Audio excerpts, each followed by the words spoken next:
It's an occupational hazard. The old vintage. So the second part is the positive and negative injunction is not only factually wrong and has caused the change of government.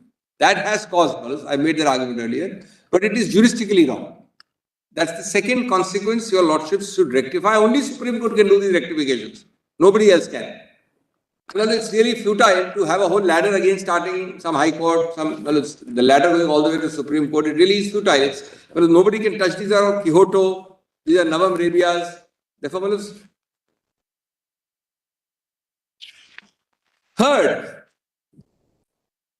is the consequence of the governor's direction for a floor test. Well, there is no way in which the governor can interfere like this, especially in a case where disqualification is sub judice or pending.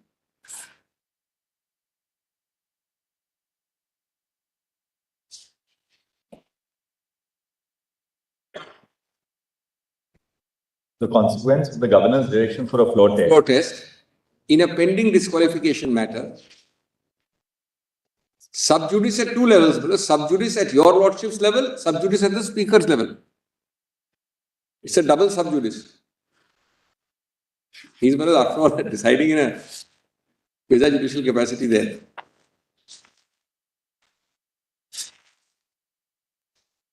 As a tribunal.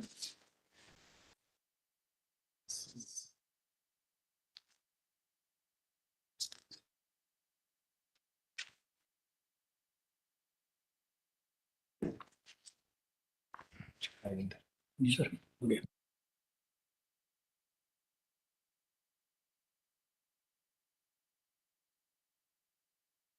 There is this third point, sorry. This third aspect can be rephrased juristically in a different way. Whereas your lordship is dealing with a legislative issue primarily. Executive has no role to come into it. Laterally, sideways, the executive can't enter it. The governor is, though a constitutional post holder, an executive appointee.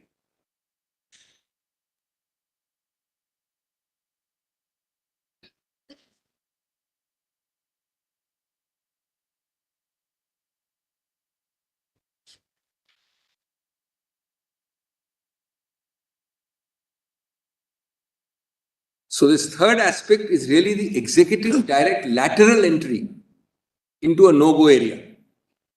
Totally impermissible. That's a consequence your lordship alone can rectify, should rectify. That applies to all these consequences. Somebody else will decide. It will be a partial decision. Supreme Court for the polity, for constitutional morality, for the whole system must decide. This is part of your third point only. This is under consequences, C. One first point is consequence, ABC. This is the third one. The fourth one is, it is distinct, but it relates to the governor. The governor recognizes a split. But if your lordships can't do it, governor will do it. The Supreme Court with 142 today, if a judgment is passed under 141, 142 saying we recognize a split, your lordship would be acting contrary to law. The governor can do it. Directly recognizes in writing a split with great respect.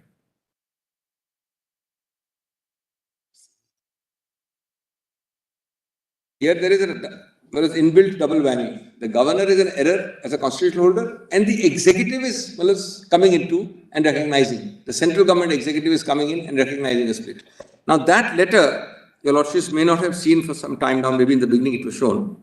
Just turn to that letter for a minute. Para 7 of the PDF, compilation 2, 326. Correct? PDF 326, compilation 2, dated 28th June 2022. This is very important. A constitutional amendment promoting the constituent parliamentary intent to do away with split is collaterally recognized by an executive appointee governor who has no locus. which the Supreme Court can't also do. Compilation of, there are CC2 of There is a number for each document. CC2 it is called, right? CC2 of the document is not the case law. Convenient. 326, convenience 2. 326. 326 is the PDF page. It's the governor's name on 28th of June. In that volume, it is serial number 5. In that volume. The volume is called serial. Oh, I see. The volume is called serial number 5. My apologies. Whereas your lordship, it just takes. P4. Annexure P4. what is it? Yes, sir. We got it. I see. My lord doesn't have it, perhaps. Convenience.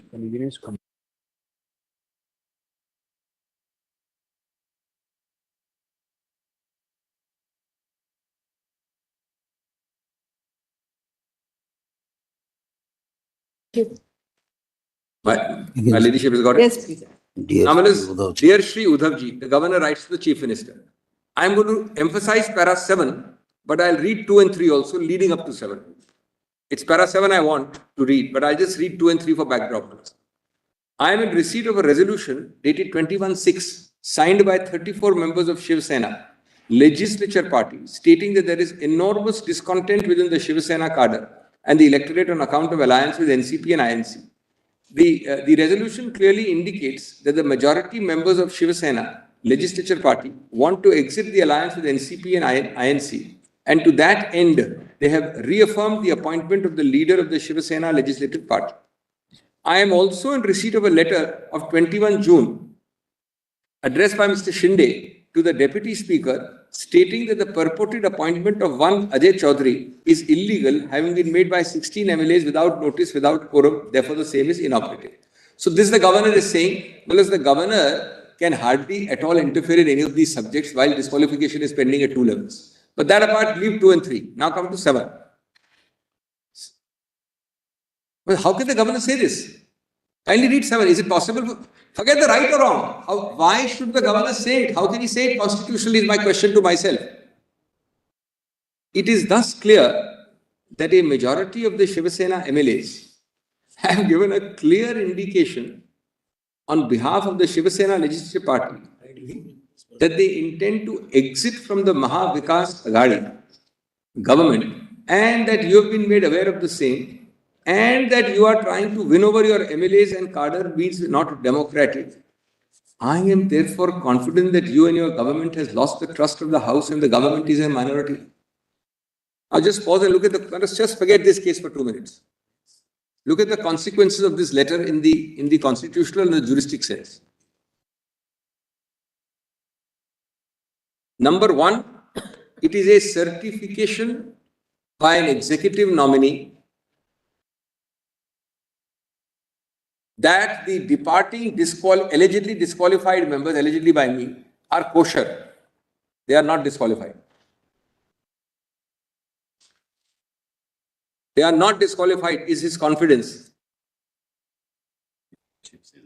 Number 2, that you, Mr. Uddhav, is not the Shiv Sena, but those people are. He is writing to Uddhav Thackeray. 3, he is doing it under the nose of a pending disqualification, then scheduled proceeding and a hotly contested Supreme Court matter.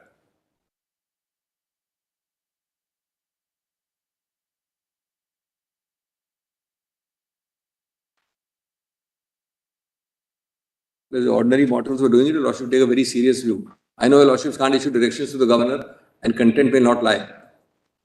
But just consider, Manu, if anybody else would write a letter like this, when your Lordship is hearing such a heavily contested matter and the Speaker is dealing with it, I don't know, Manu, normally, Manu, we'd expect some contempt notice. Then some appropriate case was to examine how far the arc of immunity applies. Number 4,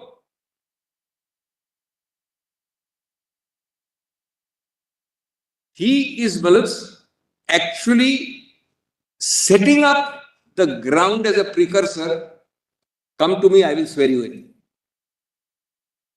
This is an advance intimation. This 7th para read as it is can only say, come to me, I am ready to swear you in. Because you are kosher. There's no problem with you, there's no stigma. Only step left is that, nothing is left.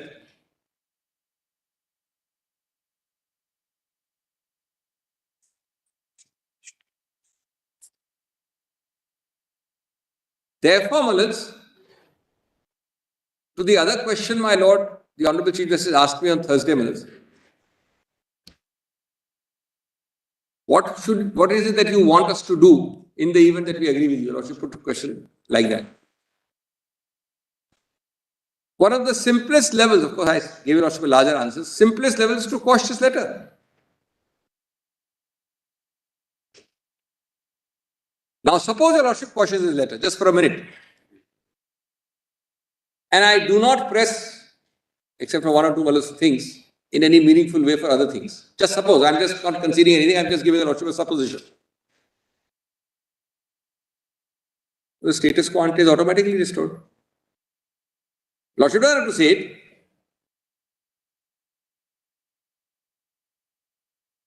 And is that constitutional morality?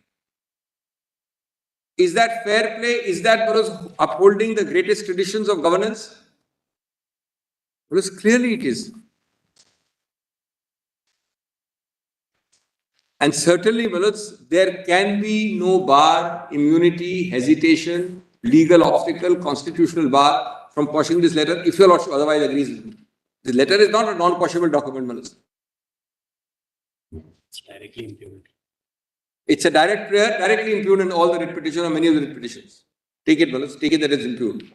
I don't know if you should take out the prayer. No, not from here.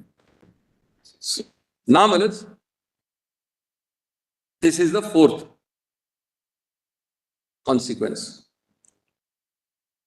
The fifth is a obvious consequence of this consequence. Next step is swearing in, which happens on 30th. 30th. This is 28th, 30th.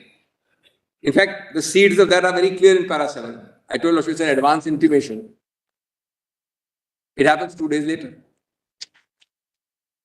So that's a letter saying you are kosher. That is what is acting on the letter and giving you a constitutional status of a minister. Well, in fact, I'm sorry, that swearing in was the chief minister. 30th was the swearing of Mr. Shinde. Chief Minister. Correct. 38th. So you are swearing in a constitutional head of state. And what is the last consequence is again consequential to the consequence, which is appointment of the speaker. If I may say the new speaker or the speaker. Thank you.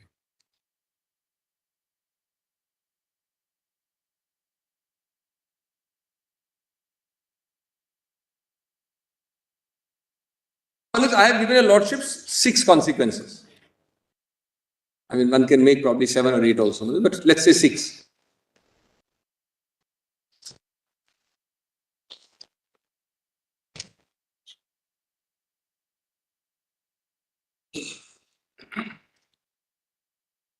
Well, my respectful submission is, A, that these are serious consequences, extremely serious for our constitutional polity.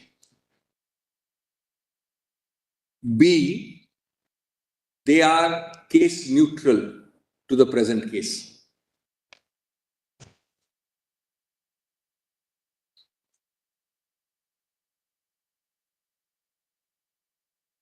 They are extremely serious for our constitutional polity. B, they are case neutral from this present case. They are juristic questions and they are bound to recur unless your lordship plugs the loophole this way or that way. Third, these are all within your lordship's judicial domain. None of this is a no-go area.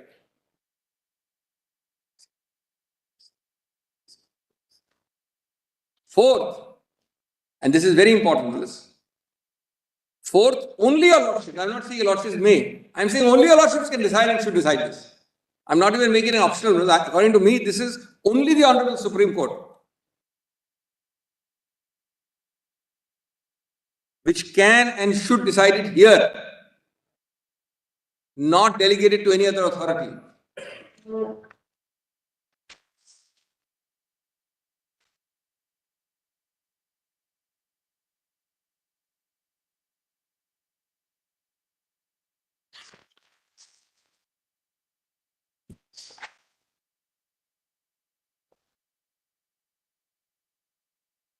Then, this is the main point, probably. And then, of course, it follows that your Lordship would, as an ancillary, because your Lordship passes ancillary. Anything else now remains? Says, it's just 2 minutes more. And then at the end, I have one question, but I didn't want to disturb your Lordship. I'll just take about 10 minutes more. I'm going to make some. So, your Lordship will therefore restore, in the ancillary sense, the position as on 27th or such date. That is, ultimately, your Lordship's orders are not spurics. They have to have an effect. That effect has to be only that restoration. To restore position as on 27th August, June. That is, this is 28th, so 27th is 1 day before.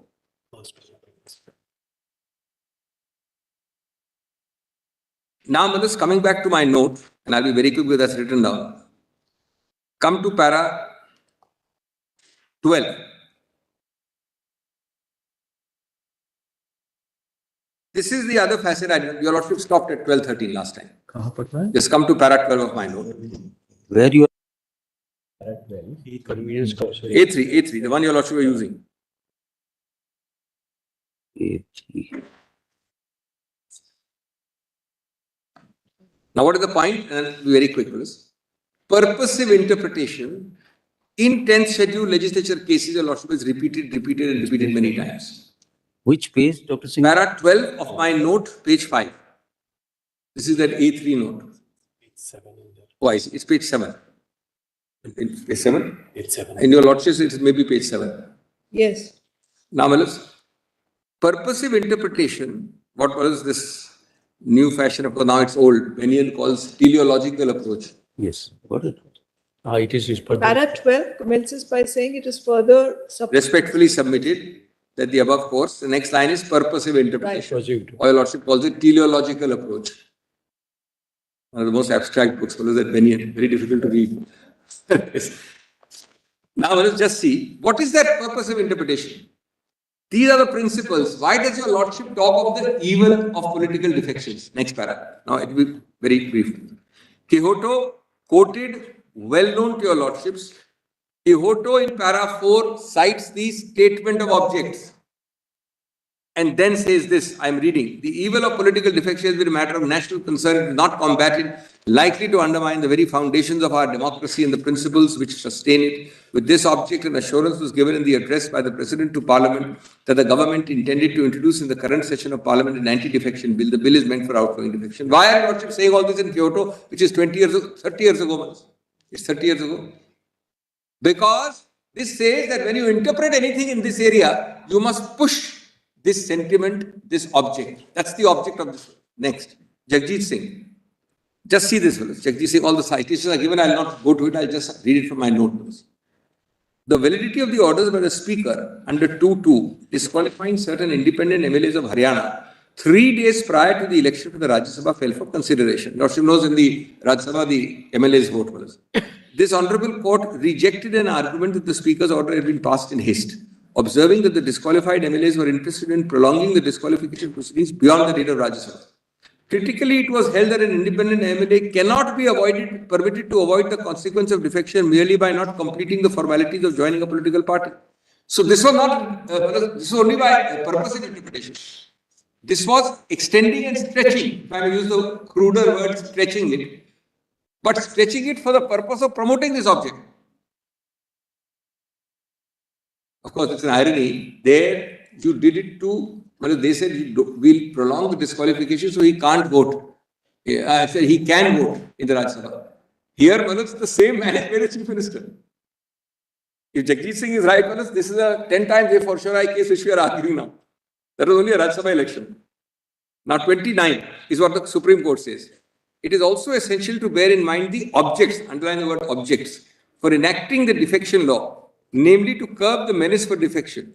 Despite defection, a member cannot be permitted to get away with it without facing the consequences of such defection only because of mere technicalities. The substance and spirit of law is the guiding factor to decide whether an elected member has joined or not joined a political party after his election. It would not be a validity, etc. I'll skip that. Now see Rajendra Rana, Constitution Bench, well-known case. But it was decided on the basis of purposive interpretation. There were gaps. Your Lordship had to fill the gaps. Your Lordship resorted to purposive interpretation. Kindly see that. This Honourable Court rejected an argument of the initial defection by 13. So this is a two-part defection. Initial was 13. Followed by a subsequent claim by 37 MLAs that there was a split in the BSP in terms of para 3 meant that there was no disqualification of the initial 13 MLAs. Now this is the good old days of a split existing. Even then, look at the way Your Lordship interpreted it. Your Lordship had the split existing, but see how you interpreted it. By purposive. The court applied the principle of purposive interpretation to hold the disqualification occurs on the date when the acts attracting disqualification are committed. Therefore, the question of disqualification, whether there had been a split, had to be determined with reference to the initial date, not the subsequent date. Thus, the defense to the plea of disqualification cannot be a subsequent defense and must have arisen at the time when the acts constituting the disqualification were committed. Now, just read two marked portions. I will not read the whole one. If Your Lordship permit me, the first 6 lines of 33 only.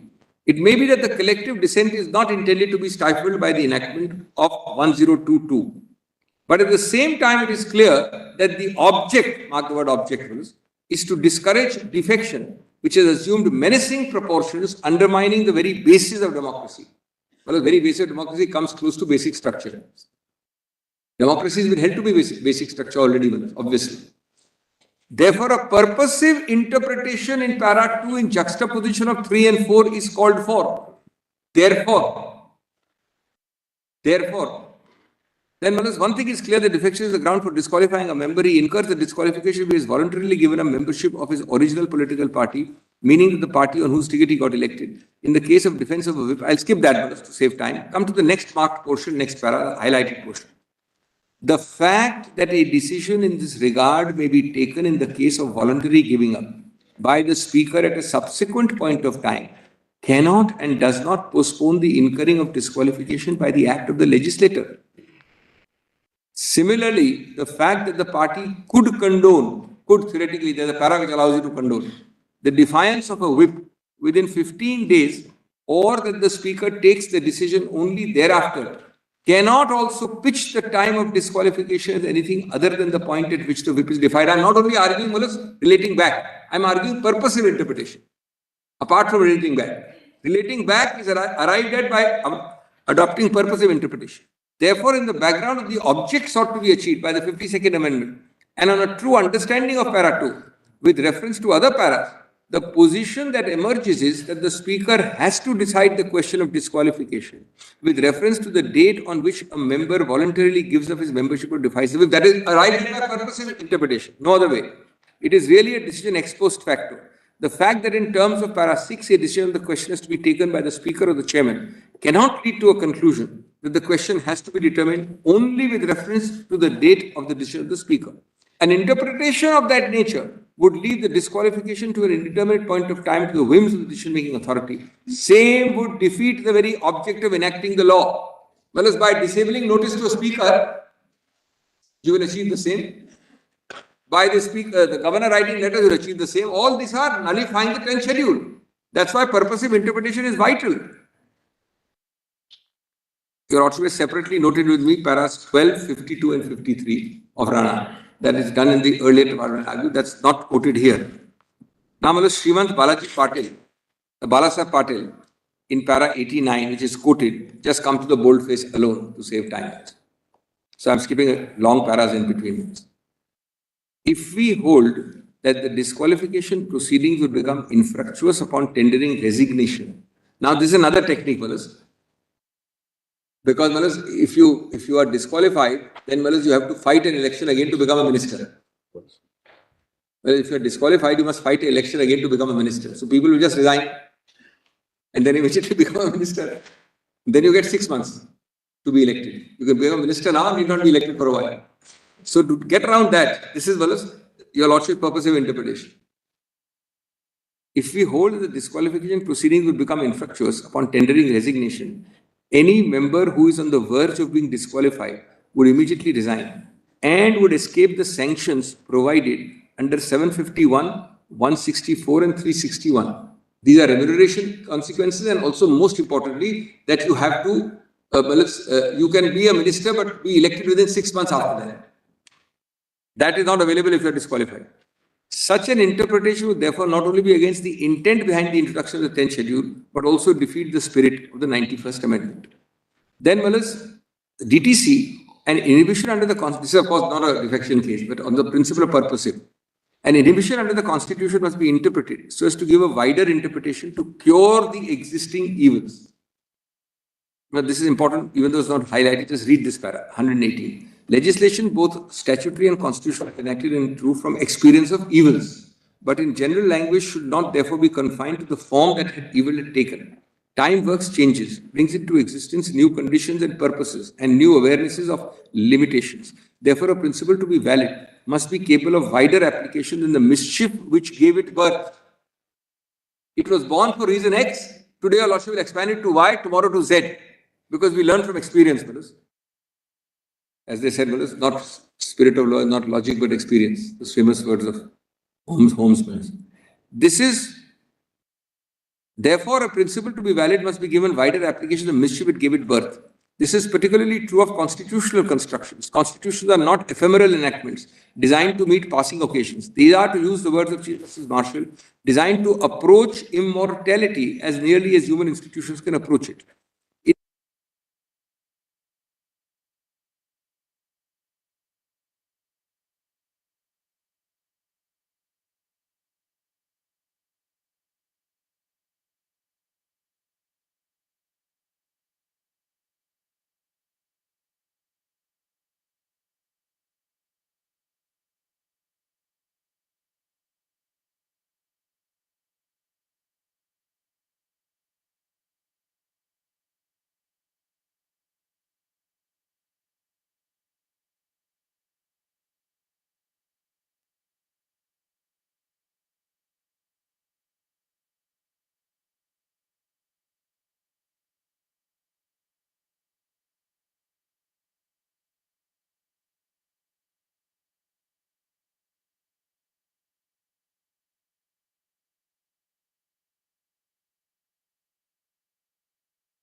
Between the two अगर करना है मान लो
नहीं और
एक second कह रहे तो है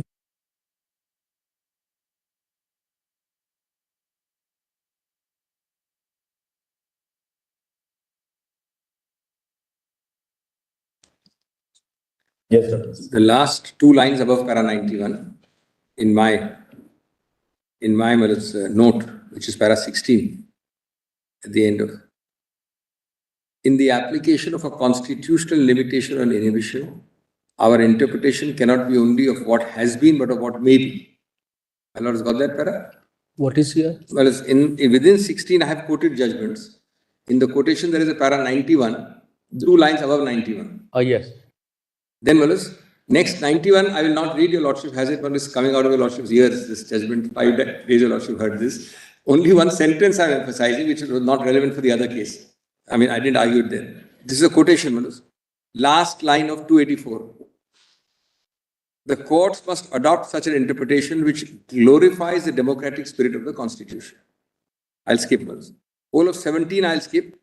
18 is a very important paragraph, but I have in a different way covered it factually. It includes an overlap with the consequences argument. All the facts are itemized there. So I'll skip it to save time. 18.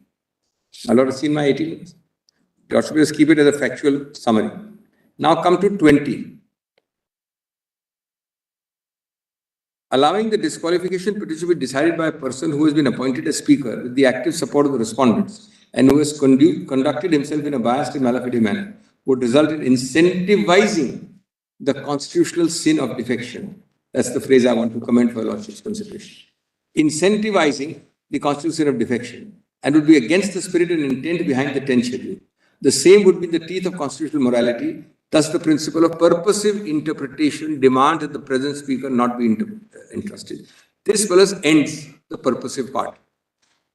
Then para 22 is fellows an interesting point and not merger. Just see the irony here. Your Lordships has only one defense, fellows, apart from condonation of merger. Merger is the supreme irony in this case. Merger is not even alleged by them, claimed by them, raised by them. In case of a merger, suppose 8 out of 10, 6 out of 10, 9 out of 10 leave, the remaining chap left behind is protected. Under your Lordship's 10th schedule is protected. Otherwise, he's a loner. He would himself be, he's protected. Here, but for your Lordship's interim order, which we argued just a few days ago, I'm not protected.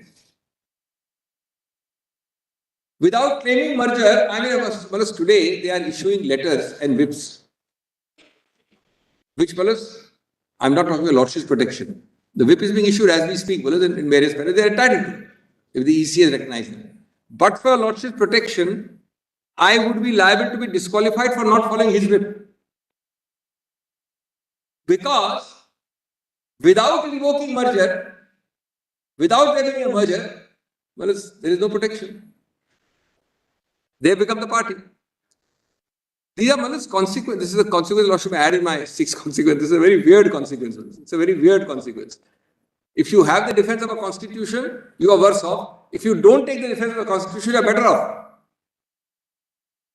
I should have mentioned in the constitutional list, Lordship will consider putting it there.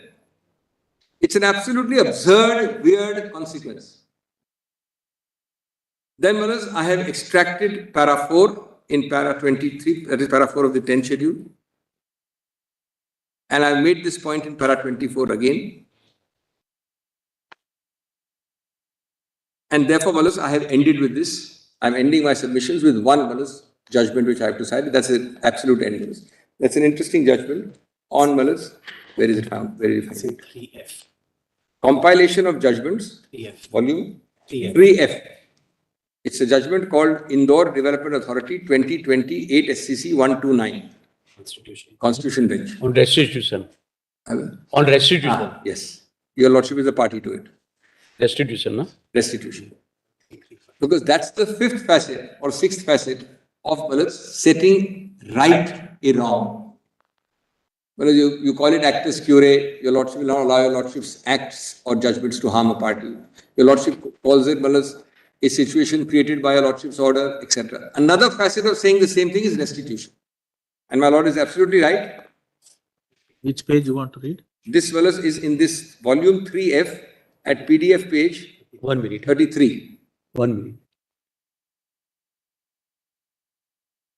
Starts with 33 is the PDF page of volume 3F. And the citation of Indore development is 2020 8 SCC 129. 33. 33.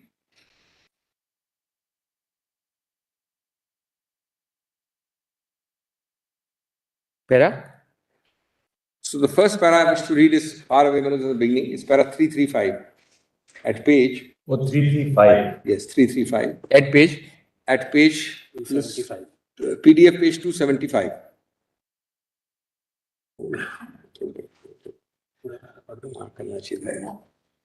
Let's mark it now. May I read it, brothers? The page of the PDF is 275. Yes. My lords have got it. The principle of restitution is founded on the ideal of doing complete justice at the end of the litigation. I emphasize the word complete justice and I emphasize the word restitution. And parties have to be placed in the same position but for, I said the but for test, but for the litigation and the interim order. These are very, very important words for the Constitution Bench. But for, that's the test.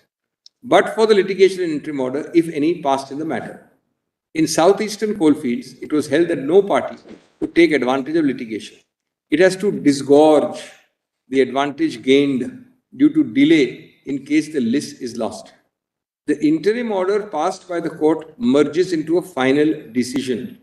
The validity of an interim order passed in favor of a party stands reversed in the event of a final order going against the party successful at the interim stage. Section 144 of the CPC is not the fountain source of restitution. It is rather a statutory recognition of the rule of justice, equity and fair play. The court has inherent jurisdiction to order restitution so as to do complete justice. This is also on the principle that a wrongdoer should not be perpetuated. Sorry, wrong order, not wrongdoer, wrong order should not be perpetuated by keeping it alive and respecting it. In exercise of such power, the courts have applied the principle of restitution to myriad situations not falling within the terms of 144. What attracts applicability of restitution is not the act of the court being wrongful or mistake. So this is apart from actus curiae or an error committed by the court. The test is whether on account of an act of the party persuading the court to pass an order held at the end is not sustainable, resulting in one party gaining an advantage which it could not have otherwise earned, or the other party having suffered an impoverishment. It's very well put. I would commend each word of this.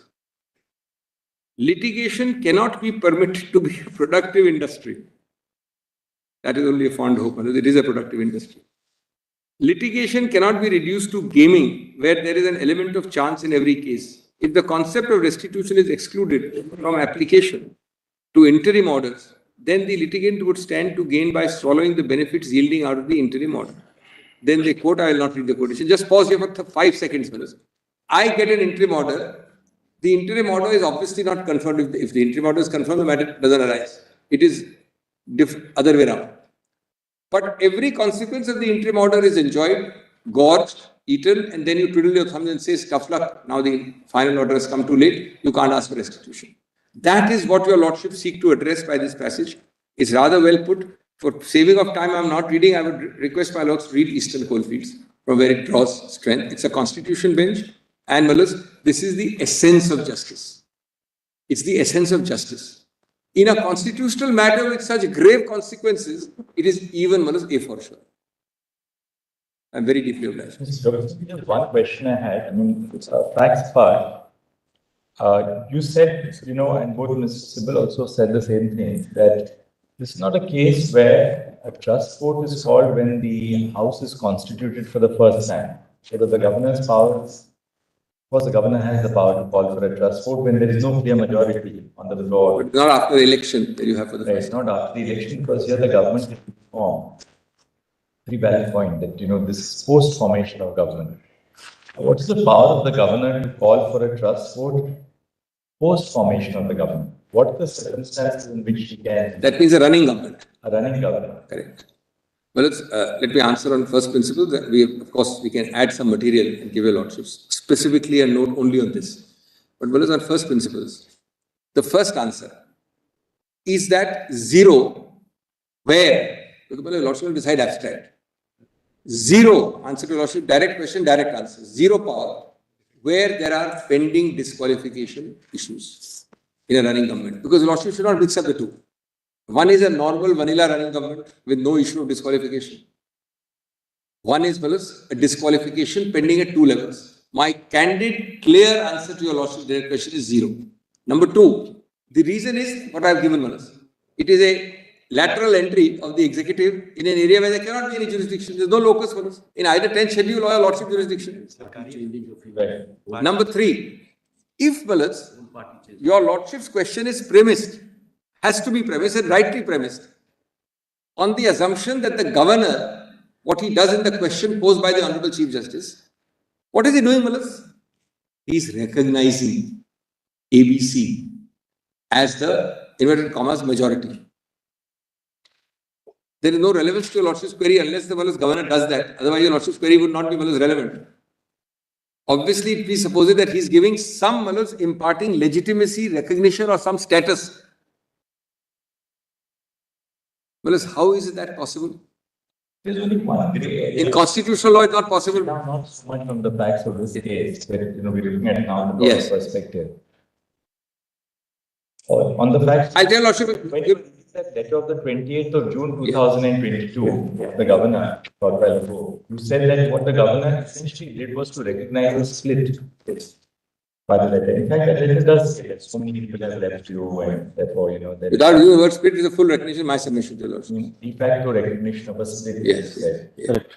Now, your answer to that is that the governor, so long as the disqualification petitions are pending, he cannot call for a trust vote for the simple reason that you are still a part then of the government which is supported when the House was formed.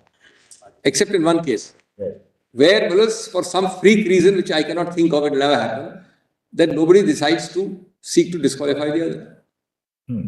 Now, suppose often the speaker, what he may do is that to disqualify you at all. No, but that is not so simple. Contribute to the majority of the No, I am doing a juristic answer to your Lordship's query. It can never arise in practice, but I am giving a juristic answer. That will have to be a situation where there is no cavil and dispute. I mean, it is virtually by consent of everybody. But with that answer comes the caveat. It goes back to the origin and the object of the 10th schedule. Why was it enacted? It was enacted not to encourage these trust vote situations by defections. Unless that is so, it will rise every week, every 2 weeks. One of the last point, maybe you can take 2 minutes to put this to the other side also. Yes. So, there's no clear answer. No, I'm very grateful because it helps us to clarify in our own minds also. Which is to clarify now.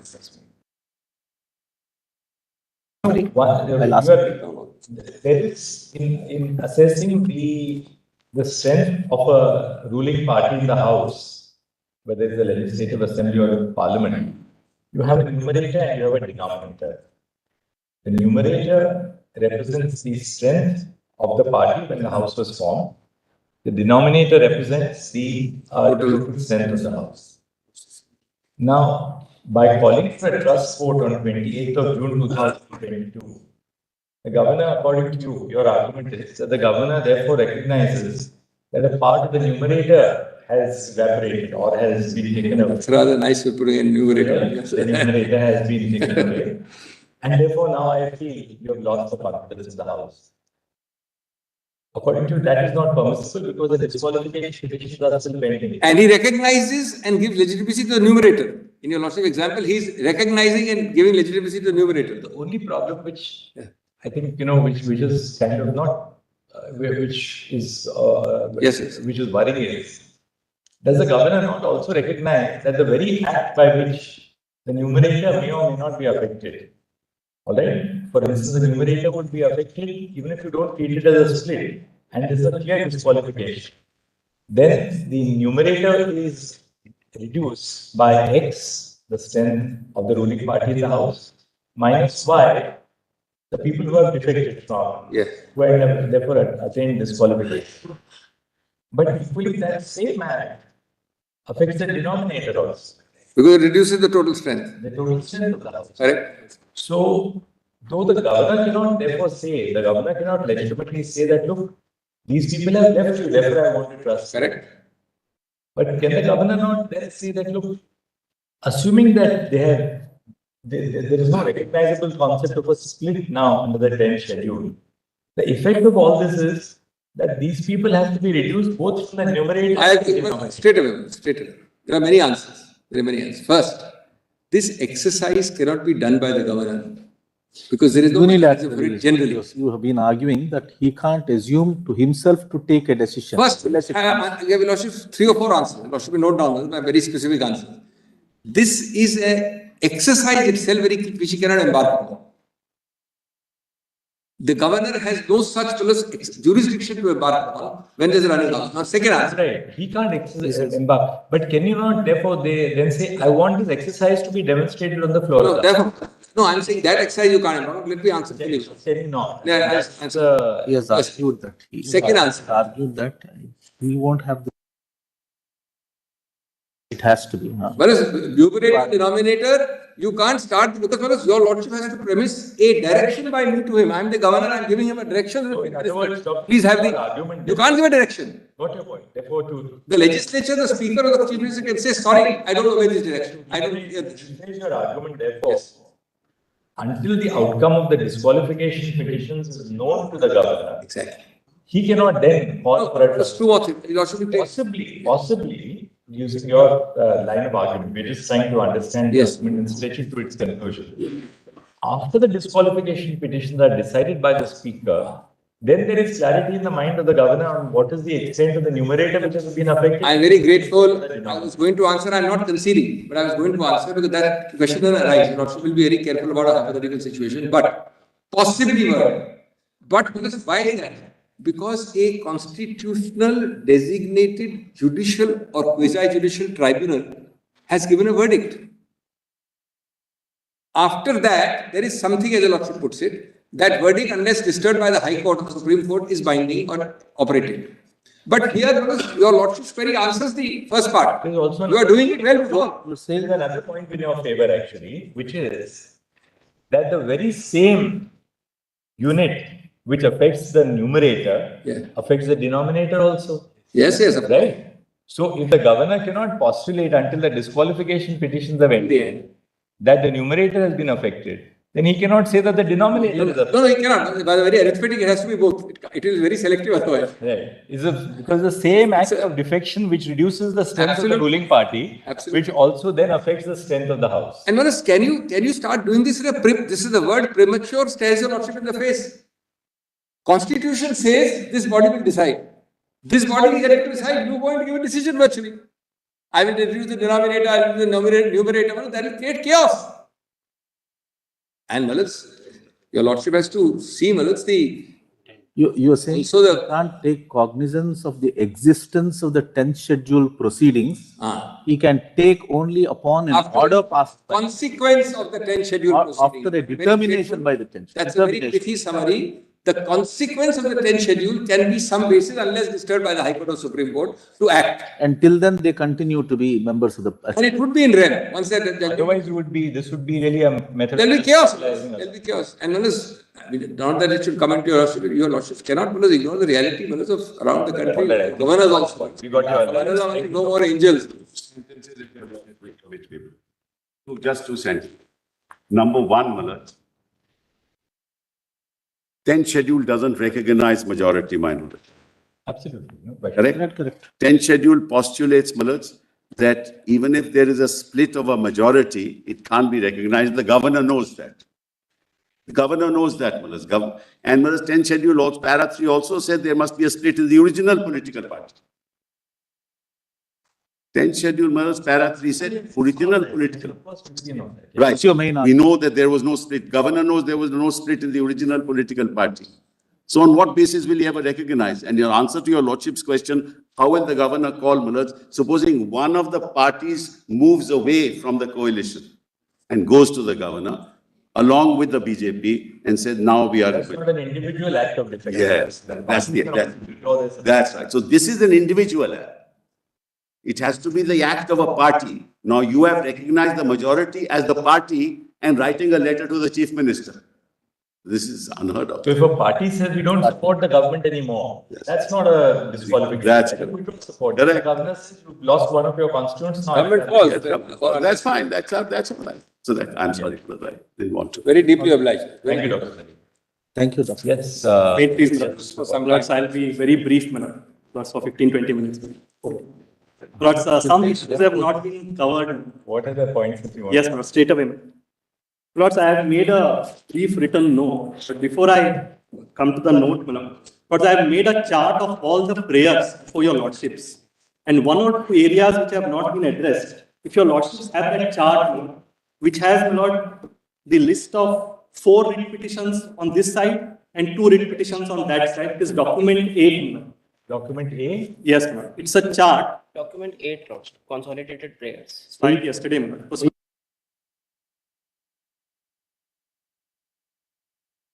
serial number 1 and 2 are writ petitions filed by my learned friends. Lord, challenging the notice issued by the speaker. First one. Yes, Lord. The first 2, but that was the Lord's subject matter of 27th order. Now, my Lords, item number 3 is a writ petition challenging the action of the governor, calling for the trust vote. Lord, that has also been addressed, Lord, at length. That is item number 3. Now, my Lords, serial number 5 at page 5 is a writ petition by us challenging a decision of the speaker on 3rd July 2022 after his election, changing the recognition of the whip from Sunil Prabhu to Mr. Gogavle. But this is a area which has not been addressed, which I will not briefly touch upon. Serial number 6, relates to the actions of the governor, Lords, in administering oath to Shinde, and also, my Lord, that whether your Lordship should decide the disqualification petitions here. And lastly, my Lord, serial number 7 challenges, my Lord, notices of disqualification issued to us. Now, my Lords, I will limit myself, my Lord, to the challenge of 3rd of July 2022.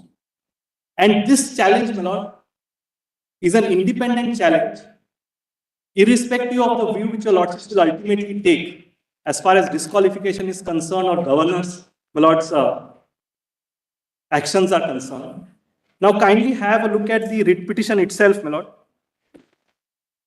The writ petition starts. What is the writ petition number? Yes, my Lord. That writ petition is 479 of 2022. Yes. Starts at, my Lord, 470 PDF, Common Compilation 1, 406. 406, no? No, it's not 406. Common compilation. It was 406, my lord, I'm sorry. 406. Starts at 406. Common compilation. Starts at 412. This period. Yes. 406. 406. And if I can just quickly, my lord, point out my prayer there, which is, my lord. 1 week, 1 week. I'm sorry. Trying to pull out that. Which common compilation did you say? Common compilation. 3C. Common compilation 1, Convenience compilation? serial number 4. Convenience compilation It is convenience compilation, not common compilation. Right. of documents. Yes, yes. Yes. Lords, kindly see my prayer. Page. Page, my lord, for PDF, page 408. 408. Lord, this is to quash and set aside the communication of 3rd of July 2022. And the grounds taken are not that the speaker could not have acted on the request of the legislature party. The speaker is obliged only to act on the directions of the political party as far as para 21B is concerned. The decision of the speaker itself. Would not have acted on the Lordship did not take down any notes. It's there in my note. on the advice of the legislature. Yes, that's right. I'll just show the documents, Lord, and straight away come to the note. If your lordships have the decision of the speaker, which is of 3rd of July, my lord, at PDF, my lord, 382 CC2 of the same volume of CC, I'm sorry, CC2. Which one? My lord, CC2, page 382 of the convenience volume.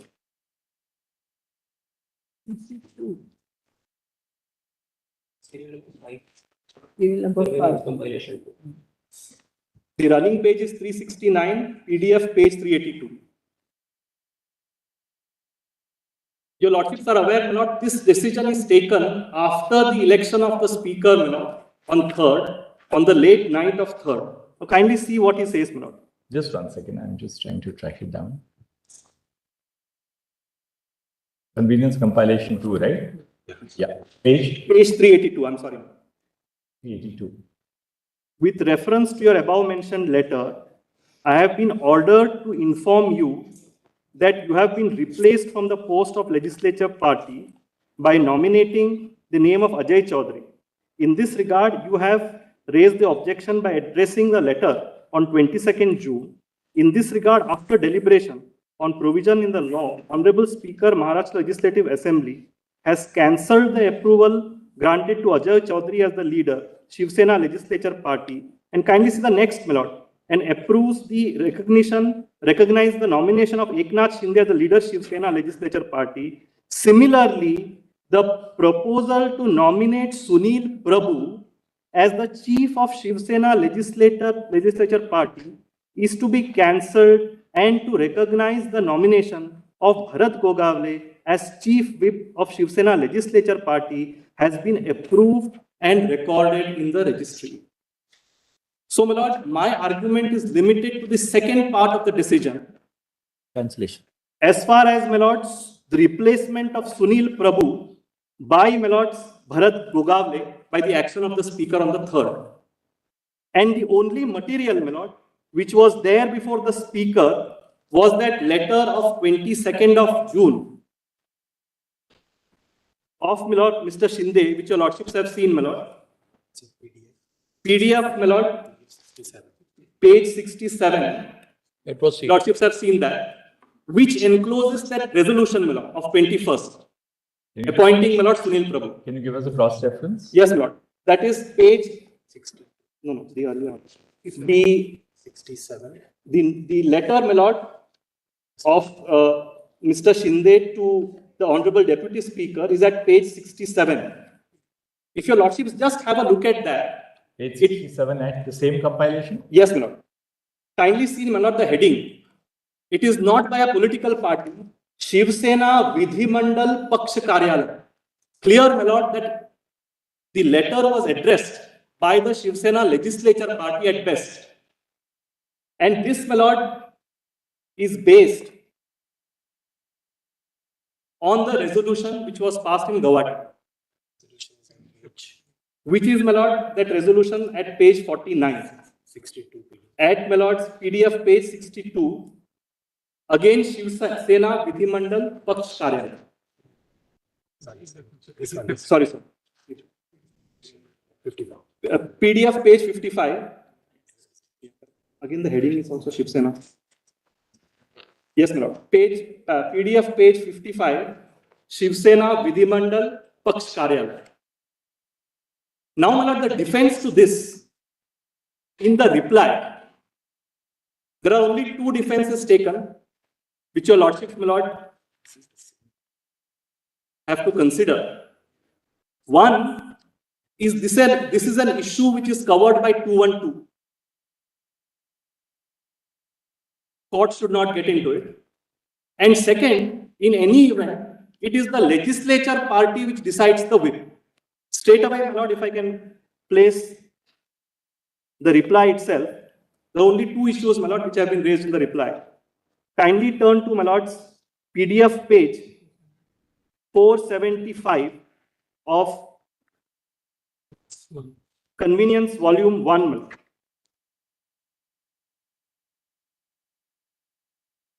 If your lordships have page 475,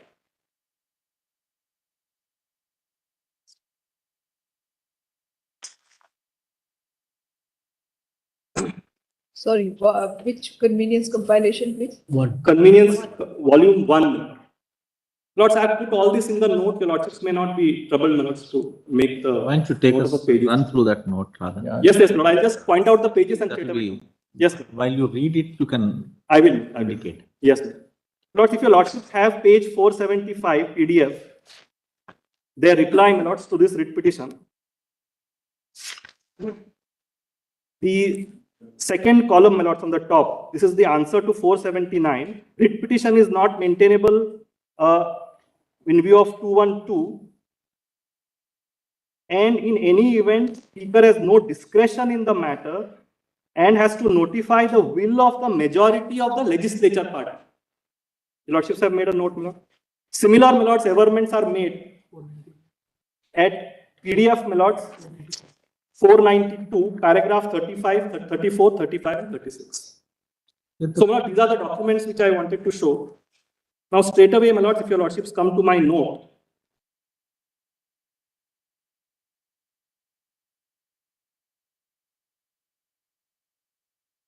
Your notice? my lords, that is A2, my lords. A2, it's called additional WS. Devdatt, your A1 is about the 7-judge issue, I think.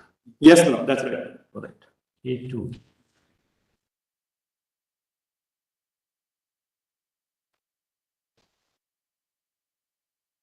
Lords, at PDF page 2, my lord, the first point, that as far as the validity of this decision is concerned, it's only your lordships, lords, who can take a view on this. And if your lordships kindly see paragraph 8 and 9, this issue on, my lord, whether the whip is to be issued by the political party or legislature party, lords, my senior colleagues have already made lord submissions, I will not repeat it. Paragraph 8, my lords, I have extracted 2B. And 9, my lords, I have given the reference to, my lord, Mr. Sibal's submission, where not detail Erskine May, etc. Whether it's clear that whip has to be issued by the political party and not by, my lords, the legislature party. Now, my lords, coming to the defenses raised in the writ petition, if your lordships have paragraph 12. Paragraph 12, my lords, I have extracted 212. If your lordship sees 212, I'm sorry. It's the paucity of time, my lords, I'm trying to hurry up.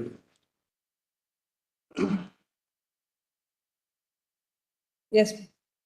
Lords, paragraph 12, 212 I have extracted. The first, my lords, criteria for 212 to kick in is that the validity of any proceedings in the legislature of a state shall not be called in question. So my submission is, my lord, that the decision of the Speaker of 3rd of July 2022 is not a proceeding in the legislature of the state. And my lords, I am fortified, my lord, by Mohammad Siddiqui's case, which I have extracted in the next paragraph 34, my lord. The above proposition makes it clear that the finality of the decision of the Speaker and the proceedings of the state legislature being important privilege of the state legislature, etc. The proceeding of the legislatures include everything said or done in the House in the transaction of parliamentary business. Now, my lords, deciding a whip or giving recognition to a whip has nothing to do, my lords, with parliamentary business. Therefore, the primary, my lords, ingredient of 212 is not satisfied. Second, my lord, is a more fundamental argument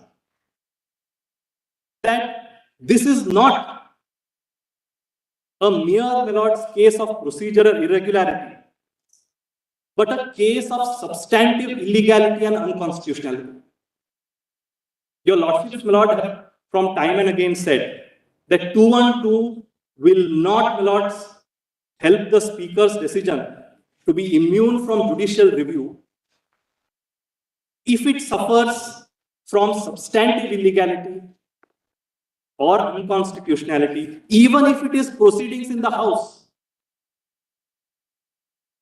Lord, the latest judgment here extracts the Constitution Bench judgment in Raja Rampal.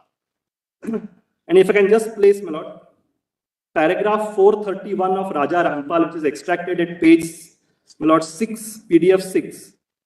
Conclusion, my lord, S, bottom of that page. The proceedings which may be tainted on account of substantive or gross illegality or unconstitutionality are not protected from judicial scrutiny.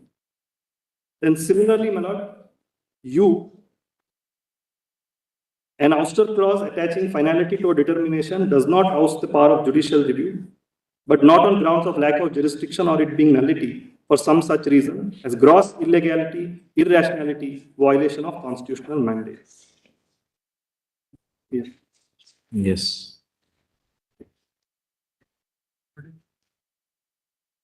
Now, my lords,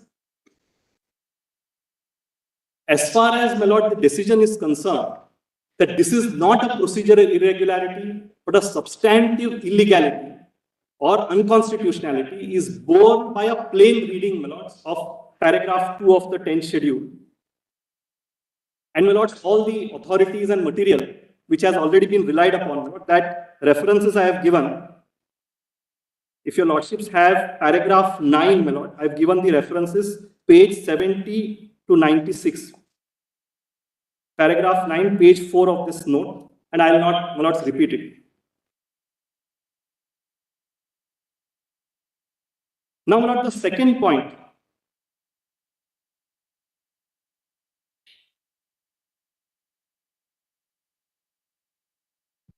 Third heading in my note.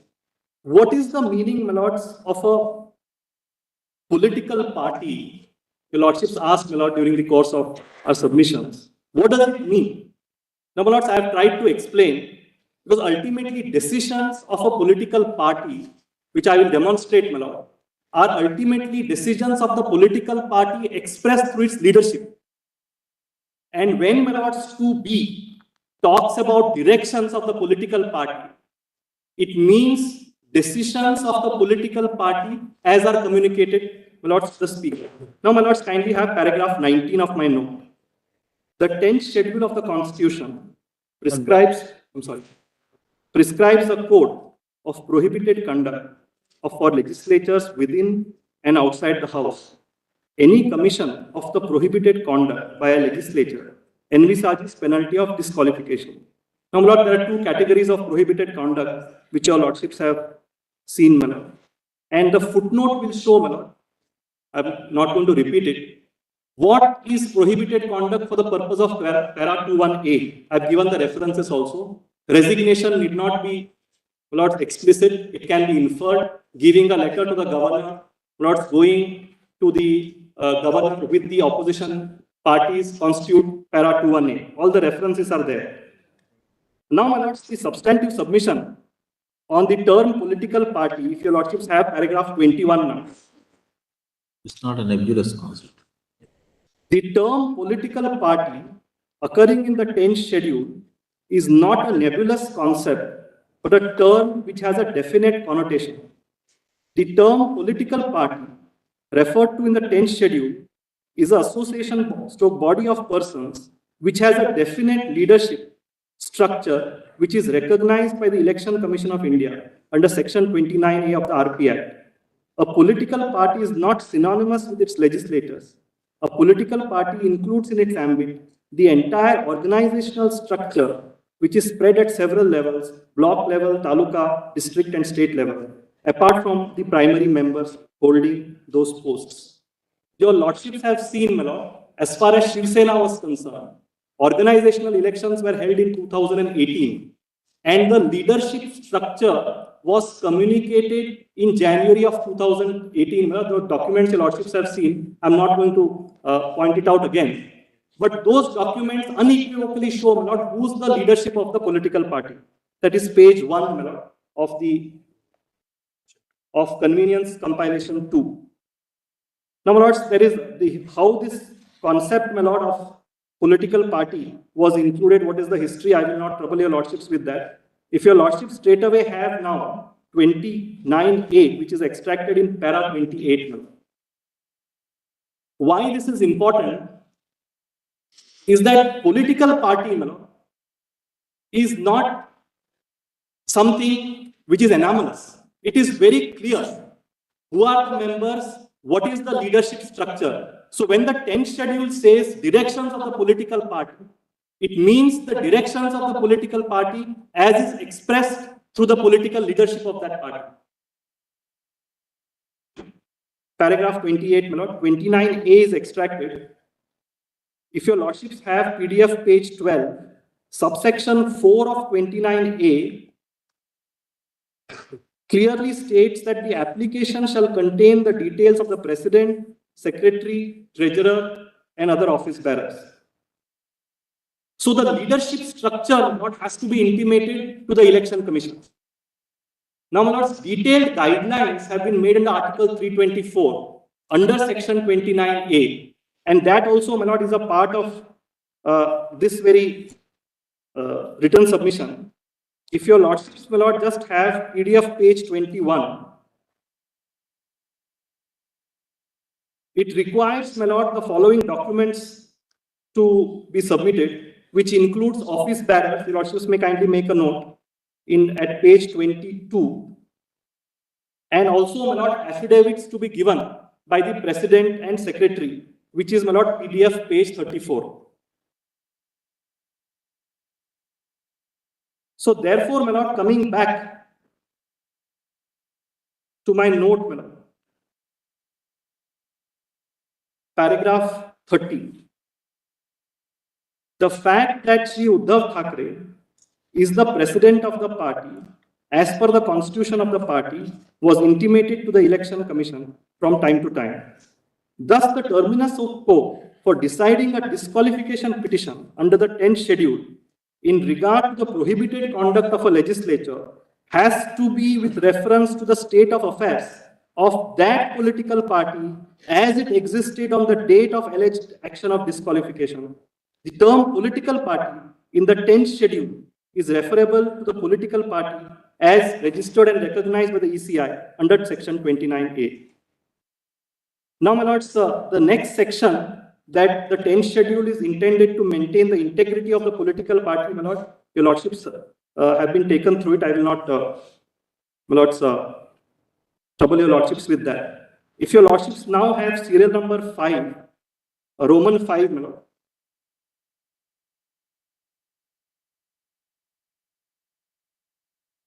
Lord, this submission here is. No, Roman 5 at page 15.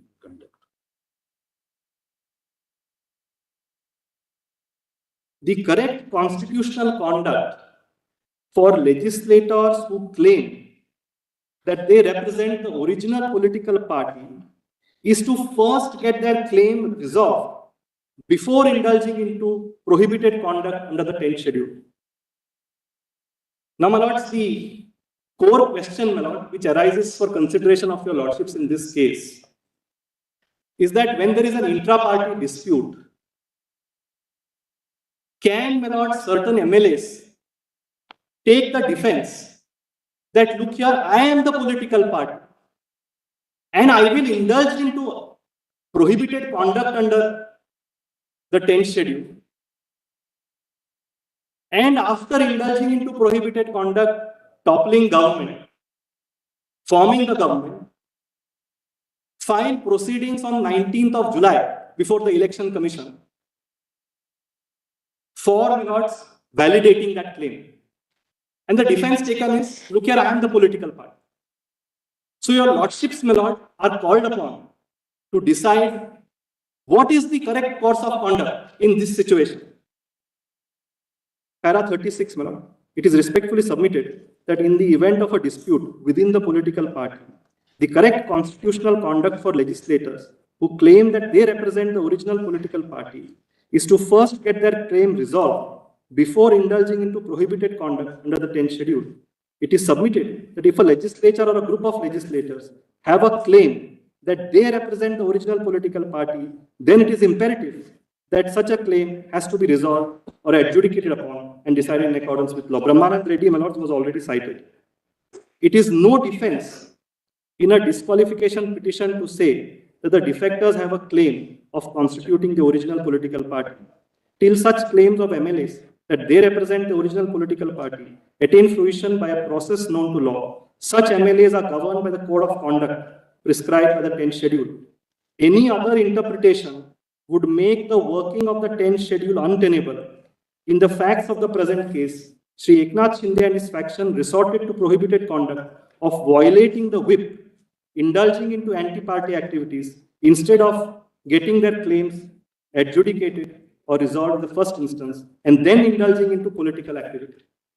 So now the question is whether you undertake political activity contrary to the 10th schedule, indulge into prohibited conduct, or first get your claim resolved.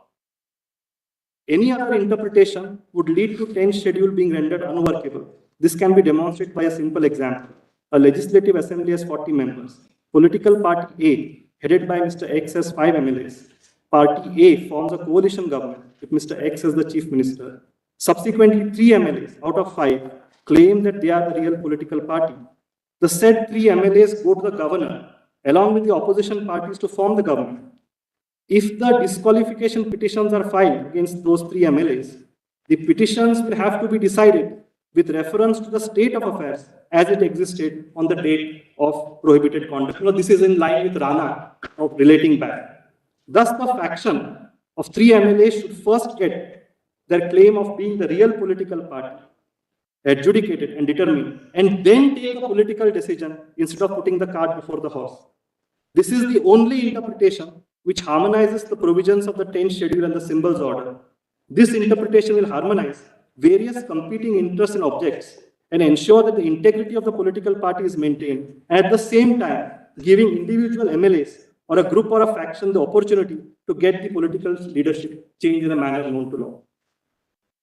My lords, the next submission, my lord, that if the contention of my learned friends is accepted, that moment there is a dispute within a political party, there can't be a disqualification petition, will lead to a complete constitutional hiatus, my lord, as far as 10th schedule is concerned.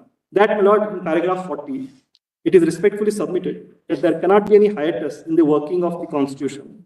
It is the contention of the respondent. If the contention of the respondent is accepted, that the 10th schedule proceedings are hinged on a future declaration of their status and or their claim of being the political party, then it would result in a situation where in every case of disqualification, a defense would be taken that the defectors represent the political party and therefore no action of disqualification can be taken.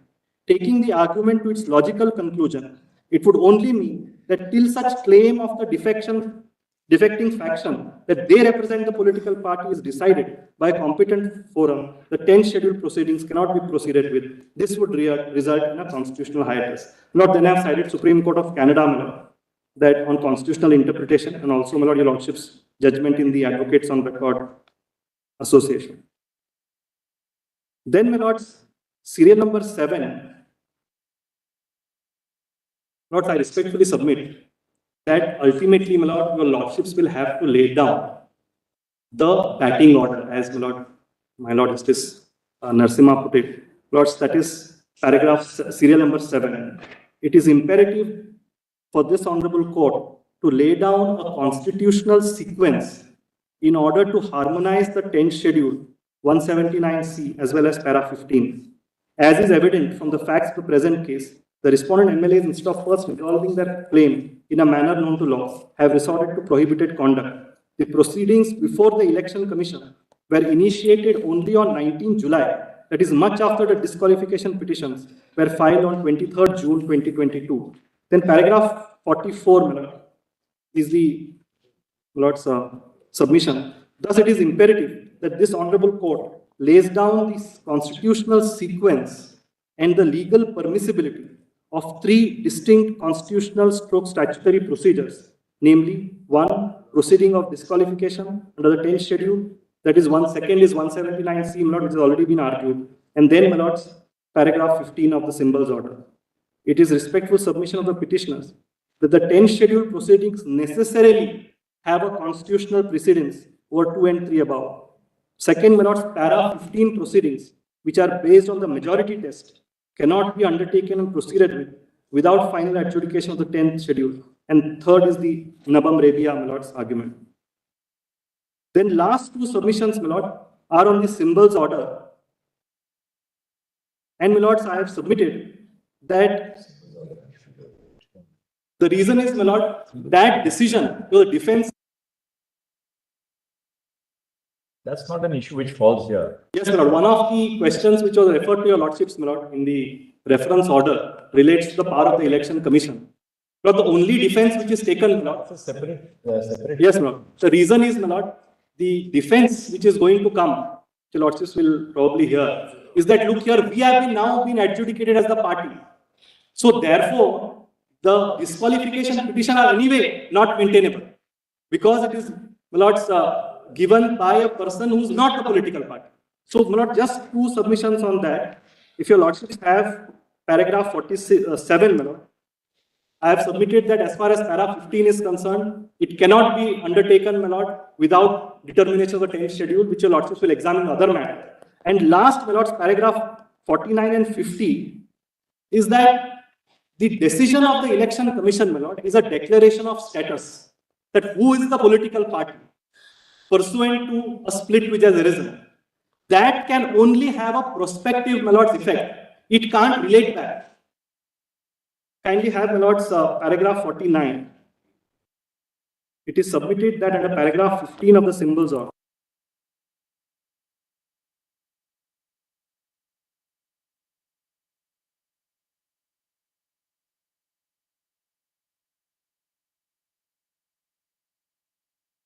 Yes. It is submitted that a decision under paragraph 15 of the symbols order is a decision which can only have a prospective effect. Then, my lords, I have quoted paragraph 15 of the symbols order. It's a quasi-judicial, my lords, adjudication under the symbols order. That, my lord, adjudication of the dispute results in an order declaring, my lord, XYZ as representing the political party. And this submission is, my lord, that can only have a prospective effect. Now, my lords, kindly see the consequence. If it is held otherwise, that it relates back, it would have, my lord, in our respectful submission, complete, my lord, disastrous consequences as far as the 10th schedule is concerned.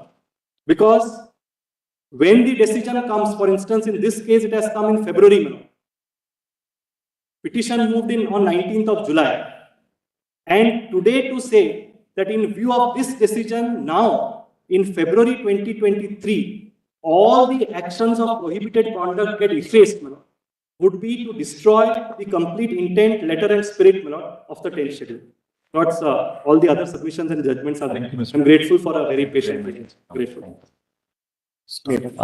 We'll start after lunch, but just before we rise, Mr. Paul will first argue, thereafter Mr. Jetulani and then Mr. Manindra. Roughly, Mr. Paul, how will you space out your submissions? How long would you take to take the rest of the day today? My lords, the Solicitor General would, of course, also appear. I am Lord The governor. So, My Mr. lords, Paul, I would definitely take today, Right. whatever time, and tomorrow, my lords. day and tomorrow is Wednesday. Yes, my lords. Entire. Yes, my lords, I have 3.5 days of arguments, or 4 days of All arguments. right. So we want to wrap up the matter by the end of this week. Right. So, what we would suggest is that, you can begin, of course, you will take the whole of the day today. If you can sort of complete, say, 1 hour after lunch tomorrow, say by 3 o'clock, that would ensure that then Mr. Jetlani and Mr. Maninder Singh can conclude, say, by tomorrow evening. And then the solicitor can get a little time day after, and then the rejoinder. So I'll try my best. Okay. Mr. All right, let's do it this way. Mr. Sibal, between you and Mr. Dr. Singhvi, how long would you anticipate for a rejoinder? I mean, that Well, if it's 2 o'clock in the afternoon on Thursday, we'll finish by 4. So if you Between can. us, we'll finish by 2 on Thursday, I may not take more than 1 hour, 1.5 hour, my lord, maximum. All right. We'll endeavor to finish by 2 o'clock on Thursday. That's right, that's fine. So then, what we were suggesting was, if you can, between the three of you, you can finish by tomorrow, ideally. Then, the solicitor says he'll take about 1 hour or 1.5 hours on Thursday. So if he begins at 11, by 12:30, he'd be done. Then We still have a little bit of a half an hour margin. He said 1.5 hours. So, we just Try our best, my lords, is all I can say. It's not true. between the three of you and the solicitor, if you can finish complete by Thursday 2 p.m. Then they have the rejoinder after lunch on Thursday. that's enough for us. Then, so maybe the three of you and just Mr. Solicitor can also have a word, so that you space your arguments and what you're going to argue, so that Your is the Lordship, time. your Lordship is sitting at 3:15 for a bail matter, we're told. So 350, 50. we'll only be sitting in the bench till 350. 3:50. We thought because 3:15 then we'll really eat into your time. Yes. We might continue beyond 4 o'clock, but we'll. Obliged. Very good. Nice. Right, my lord.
As I was respectfully submitting, according to us, a large number of arguments are far beyond the questions referred and really are not relevant to the issues at hand. Be that as it may. What is the basic premise of the case of the petitioners over the last 3.5 days? That because there was a split in the legislature party, we, the respondents, stand per se disqualified. And because we stand per se disqualified, ex facie disqualified under para 21A and 21B of the 10th schedule, the Supreme Court of India should bypass all coordinate constitutional authorities and decide itself whether we are disqualified or not, or in fact, effectively saying we are disqualified. Hold that. Secondly, till that disqualification is decided, neither should the floor test have happened, nor should the governor have taken a decision, nor would the ECI have taken a decision, because if ultimately they are held to be disqualified, it will have a bearing on the decision made by any of these authorities. And thirdly,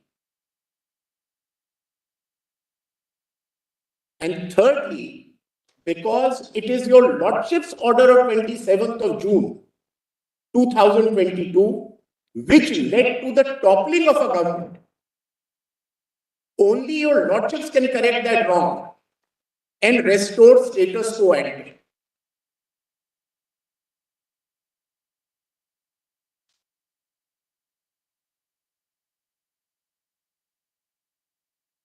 Now, my lords, this fundamental premise on which the entire edifice of this case is based suffers from some basic problems before I come to the issues in hand.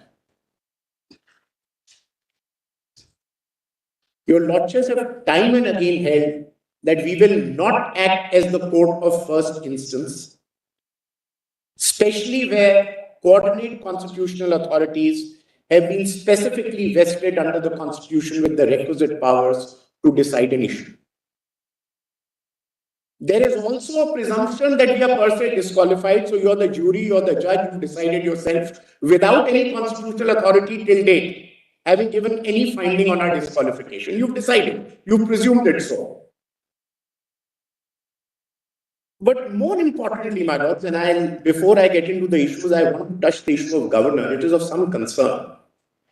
There were emphatic assertions made that when my Lord the Chief Justice and your Lordships put a question, that what should the governor do in a case where not before the government is formed, but after the government is formed, there is a problem, should the floor test be ordered or not? What is the course of action that the governor should adopt? And the answer given was that floor test ought not to take place. Only a no confidence motion could be moved in such a situation. And Dr. Singhvi said that where disqualification petition is pending, my answer is 0 as far as holding of a floor test is concerned. Now, my lords, with utmost respect, these submissions of the petitioners are in the teeth of 9 judges of this honorable court in Bomai, are in the teeth. We are told that the concern in this matter is not about who wins and who loses, but maintaining constitutional propriety and institutions. And I think the arguments sought to be now forwarded before your Lordships are destructive of the entire constitutional scheme as settled by your Lordships in a catena of decisions, including the 9 judges in Bomai. Also reiterated in Shivraj Singh Chauhan's case, where your Lordships rely on Bomai, said that it is incorrect to say that the floor test can only be directed to be ordered by the governor before a ministry formation and not after. In fact, your Lordships' words used in Bomai and Shivraj were, it is the duty of the governor to hold a floor test. The only constitutionally ordained forum is the Assembly of Parliament, and no governor or individual in his own opinion can form a view whether a majority has been won or lost, and the only way forward is a floor test. And the court frowned upon the tendency because there used to be a huge misuse of Article 356 to dismiss governments and dissolve houses. So the courts frowned upon it and said that the first instance, the governor must call for the floor test in such matters. Now, my lords, what happens in this case? In this case, on the 27th, and in my earlier submission before your lordships on Nabam Rebia, I had even then said that I'm not for a minute suggesting that when we filed our 32, Nabam was not one of our cases. That's not our contention at all. Nabam was one of our important arguments. The other was equally important, was violation of principles of natural justice. And the third was imminent, immediate danger to the lives of the MLAs whose houses were being burned and relatives being threatened. That is why we came in a 32. And that is hugely different and was not barred by Quixote at all. Because our contention was not that your lordship decides on the disqualification petitions, as they are claiming. That was not the prayer in our petition. Our contention was that Nabam, even as it stands today, has held the judicial field. It is a constitution bench decision, and the speaker had no jurisdiction to proceed with the matter at all, apart from the principles of natural justice being violated.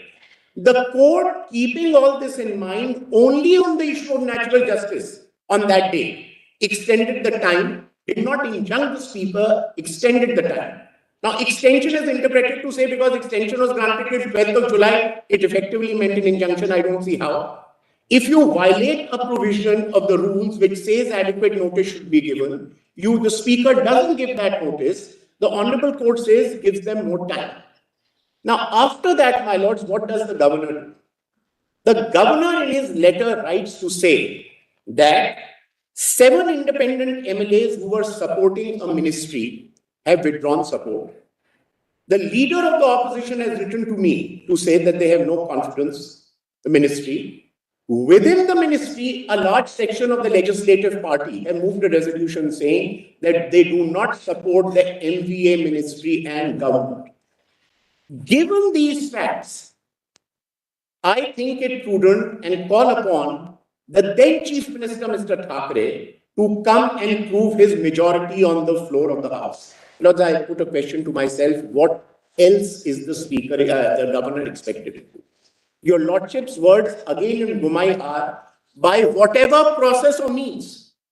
The words used by your lordships in Gumai are, by whatever process or means, the governor can gather the information that is required, which raises a credible doubt as to the majority of a government in power. The only course open is a floor test. And that is what the governor goes ahead. You refuse to face that floor test. And your only answer to that is, it was a fait accompli. So, my lords, if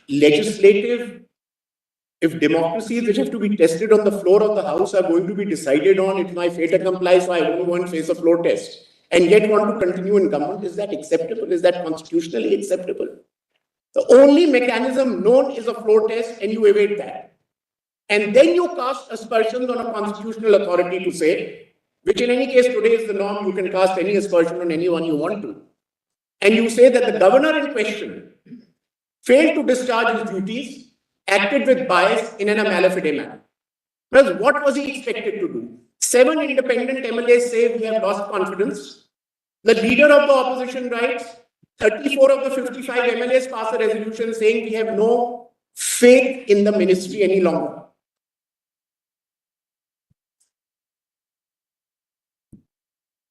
Now, before I proceed further, my lords, before I proceed issue-wise, I want to show these 2 judgments. Because so much time has been spent on the powers of the governor and that he acted with malafide intent, and the solutions that your lordships asked for, what could have been done by the governor, it has said he definitely could not have asked for a floor test. And the only way to get out of all these judgments is to say that those cases did not involve a disqualification petition pending. Now, my lords, the moment your lordships in Shivraj Singh Chauhan, Kuldeep Bishnoi, and any number of judgments have said that, and Shivraj Singh Chauhan especially, that proceedings under the 10th schedule, which concern disqualification and a trust vote, operate in entirely different fields. In the meantime, the right of an MLA to participate in the proceedings of the House continues, and he continues to participate and vote. Now, my lords, if their submission is taken to be correct, firstly, it's wrong because it's in the teeth of what Bumai and Shivraj Singh Chauhan says. Then when your lordship asks them what could be done, they say zero definitely if disqualification petitions are pending, which is in the teeth again of Shivraj Singh Chauhan, which says that irrespective of disqualification pending, irrespective of resignation letters pending, they will participate in the House. And that comes back to the same question that if an MLA is permitted to participate in the floor of the House, the legality as far as those proceedings are concerned can't be questioned. You can't say that all proceedings, budgets, decisions, bills passed will all be annulled and we will restore status quo ante. And when I come to Rana, I'll point out to my lords, Rana is completely misread. Rana was in the context where the Speaker's power, the Supreme Court held that when the Speaker decides a disqualification issue, he sees the events as on that date. Because there, a set of MLAs had gone and shown support to a rival faction and gone to the governor. The split took place later. They sought to seek the defense of the 10th schedule as it then existed. The Supreme Court ultimately said no. As far as the governor is concerned, the facts will be seen on the day. When they approached the governor, the Supreme Court never said that the MLAs who participated in trust votes, the MLAs who've taken decisions, proceedings which have been legally conducted, will all stand annulled. Because ultimately it comes down to the argument being that if ultimately your lordships were to hold them to be disqualified, the EC proceedings couldn't have gone on, the trust vote could not have happened, and thus restoration of status quo ante, which would mean annulling everything that has happened. That's effectively the argument being made before your lordships. To stay the EC proceedings, 4 hours of arguments were addressed that EC should not go on with the same argument. That if EC goes ahead with it and later on it's found that these people are disqualified, they have no right to approach the EC. And a question was put by our lordships even on that day, what about his right as a member of a political party? In any case, who will decide this? Whether there has been a split in the political party, and then you presume, as if I have argued that there is only a split in the legislature party and not in the political party. We have consistently said so, including in our resolution dated 21st of June 2022, that a legislature party is integral and organically connected and co-joined to a political party. What is said in the legislature party is a reflection of what is happening amongst millions and thousands of cadres of the Shiv Sena across the country, because there was a huge discontent of aligning in the MVA with people who you were ideologically opposed to right through your political careers and existence. That was where the discontent arose from. That you fought an election with another party, after that suddenly we went along with another party. That was the political discontent. So we were conscious and rightly talked about the political party discontent. But who will determine this? Who is the whip? There are 2 whips we are talking about. They say your whip is only appointed by the legislature party. We say no. To say that our whip appointed by the legislature party does not represent the authority of the political party is wrong. Ultimately, right or wrong, the EC today has taken a decision. That's the subject matter of another petition which your lordships will decide. But even on that day when a stay was asked for, our respectful submission was, how can the Supreme Court today, without the concerned constitutional authority at all deciding on the issue, take a call on these matters? Just because you say so and you presume we are per se disqualified. Now please have, my lords, Bumai and Shivraj Singh Chauhan only on the powers of the governor before I proceed, because that's one of the most glaring submissions made in the teeth of settled law of the land. Please, for the judgment. So your submission starts with the primary principle that proceedings under the 10th schedule operate independent of the power of the governor. Irrespective of the pendency of the 10th schedule proceedings at any point of time, the governor can ask a floor test. And number 1. And if he asks, then are there any limitations with respect to the fact that the 10th schedule proceedings are pending? Should he wait, not wait? Because the primary question will depend Yes. upon. I bow down. My lords, I bow down. Your lordships have summed it up very well. May I just add to what your lordships are saying? In addition to what your lordships summarized, is my second limb of the argument that your lordships have already held in any number of judgments that an MLA during pendency of a disqualification petition is fully entitled to participate and vote. If that were so, then what is the hindrance to a floor test being conducted? And in all those matters, the issue arose the same. During pendency of disqualification petition, should the floor test take place or not? I'll show those paras. And your lordships answered by saying, why should the floor test not take place? In the meantime, you can't, without the decision of the speaker, say that a person is disqualified. So There's a little catch there. You see, There's a catch there. the problem really is this, that the antecedent circumstances which give rise to the necessity of a floor test are based on an alleged defection. Right. So, why is the floor test necessary?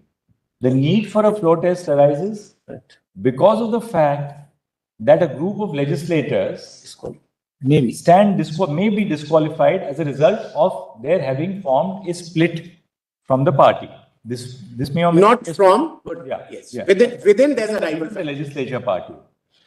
Now, if the validity or the legitimacy of the split is itself in question, then holding or directing the holding of a floor test before the disqualification issue is resolved would result in this. That are you not then putting a premium on the very circumstances which gave rise to the disqualification? So my lords, your lordships have answered that.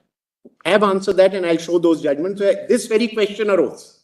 That can those MLAs against whom a disqualification petition is pending participate in a floor test? There also you are right. Look at the reverse. Because the law is very well settled that the mere pendency of a disqualification petition does not preclude a member of parliament or the legislature in the state from exercising all rights and performing all functions of a legislator. Undoubtedly.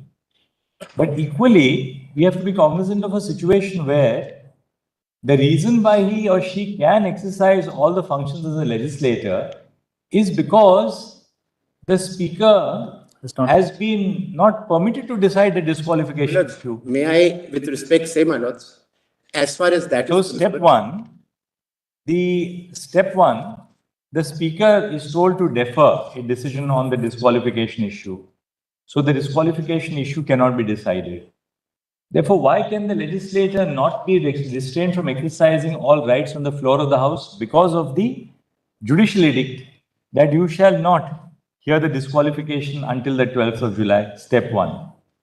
Step two, why is the trust vote required to be held? Up to the 21st June, there was never any requirement of a trust vote. What is the requirement of a trust vote? The requirement of a trust vote arises because these 7 independent MLAs, then the 34, they all start clamoring and they say, well, there is disquiet within. We don't owe allegiance, and our chief minister has lost the confidence of the party. Now, the point of the matter is this: that if that is the reason for the unsettling of the government in the House, then the antecedent basis of that is itself the allegation of disqualification. So, if you allow a government to be toppled, then in circumstances, may I, with respect, say, firstly. And yes. I said, I've just begun. This is not timelines. Just flagging it. Just flagging it. Yeah, we are just flagging it. No, I am very grateful. I'm very grateful. Yes. Right? These are the concerns. Yes. This is not a case where, say, there is a 3-party or 4-party coalition in a state. 2 parties say we are pulling the rug. They're entitled to, there's no disqualification. You have 4 parties which have come together in an agadi, and those 2 parties say we are pulling the rug and we want to get out of this government. It doesn't have the mandate of why we came together. Governor can simply say, the 2 of your constituents have, pulled out. Now, please show me that you established you have the allegiance of the House.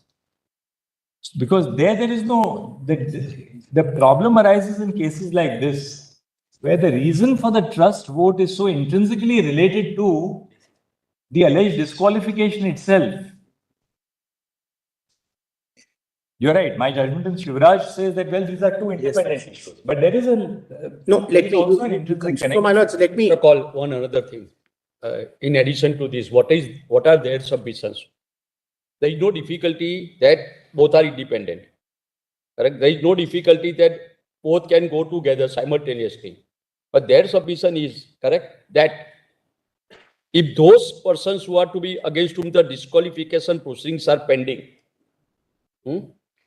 are permitted to cast their votes on the protest in the no confidence motion.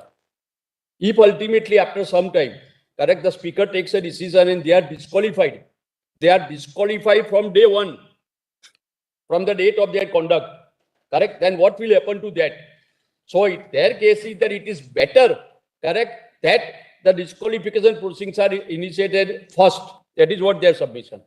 You have to answer that also. Yes, yes, my lords, I will. That is the crux of that main submissions. May I?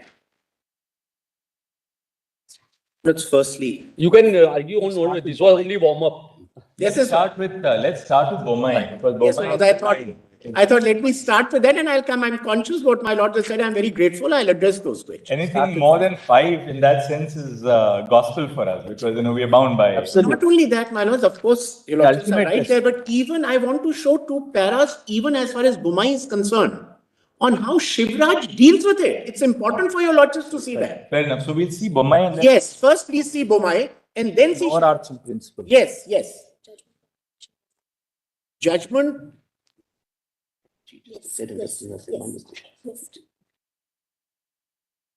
Judgment, volume 2.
Kindly have para 119. Where is it? Convenience compilation?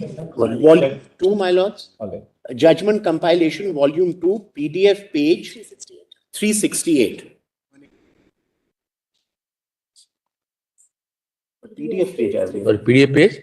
PDF page 368. 358. 368.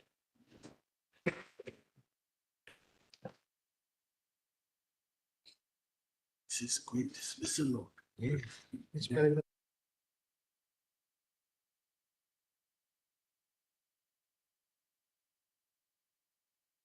No need. 119.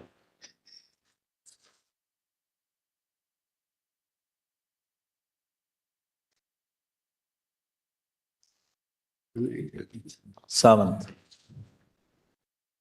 360. Who gets three? My lords, may I?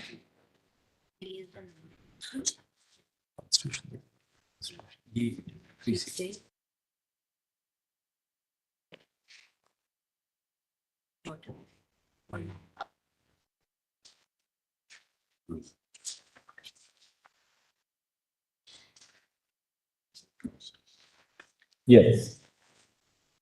Absolutely.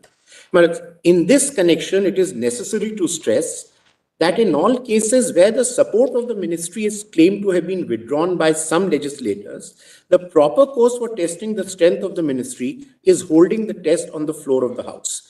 That alone is the constitutionally ordained forum for seeking openly and objectively the claims and counterclaims in that behalf. The assessment of the strength of the ministry is not a matter of private opinion of any individual, be he the governor or the president. It is capable of being demonstrated and ascertained publicly in the House. Hence, when such demonstration is possible, it is not open to bypassing and instead depend on the subjective satisfaction of the governor or the president. Such private assessment is an anathema to the democratic principle, apart from being open to serious objections or personal malafidés. It is possible that on some rare occasions, the floor test may be impossible, although it is difficult to envisage such a situation. Even assuming that there arises one, it should be obligatory on the governor in such circumstances to state in writing the reasons for not holding the floor test. The High Court was therefore wrong in holding that the floor test was neither compulsory nor obligatory, or that it was not a prerequisite to sending the report to the president recommending action under 356(1). Since we have already referred to the recommendations of the Sarkaria Commission in this connection, it is not necessary to repeat them here. Now kindly have para 121, same page. We may, on this subject, refer to the unanimous report of the 5-member Committee of Governors, which recommended as follows. The test of confidence in the ministry should normally be left to a vote in the Assembly. Where the governor is satisfied by whatever process or means that the ministry no longer enjoys majority support, he should ask the Chief Minister to face the Assembly and prove his majority within the shortest possible time. If the Chief Minister shirks this primary responsibility and fails to comply, the governor would be in duty bound to initiate steps to form an alternative ministry. A Chief Minister's refusal to test his strength on the floor of the Assembly can well be interpreted as prima facie proof of his no longer enjoying the confidence of the legislature. If then an alternative ministry can be formed, which in the governor's view is able to command the majority in the Assembly, he must dismiss the ministry in power and install the alternative ministry in office. On the other hand, if no such ministry is possible, the governor will be left with no alternative but to make a report to the president under Article 356. Now kindly have para 391 on PDF page.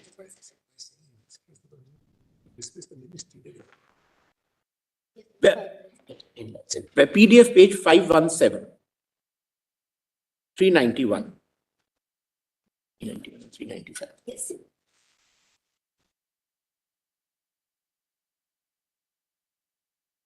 My lords have para 390. Yes.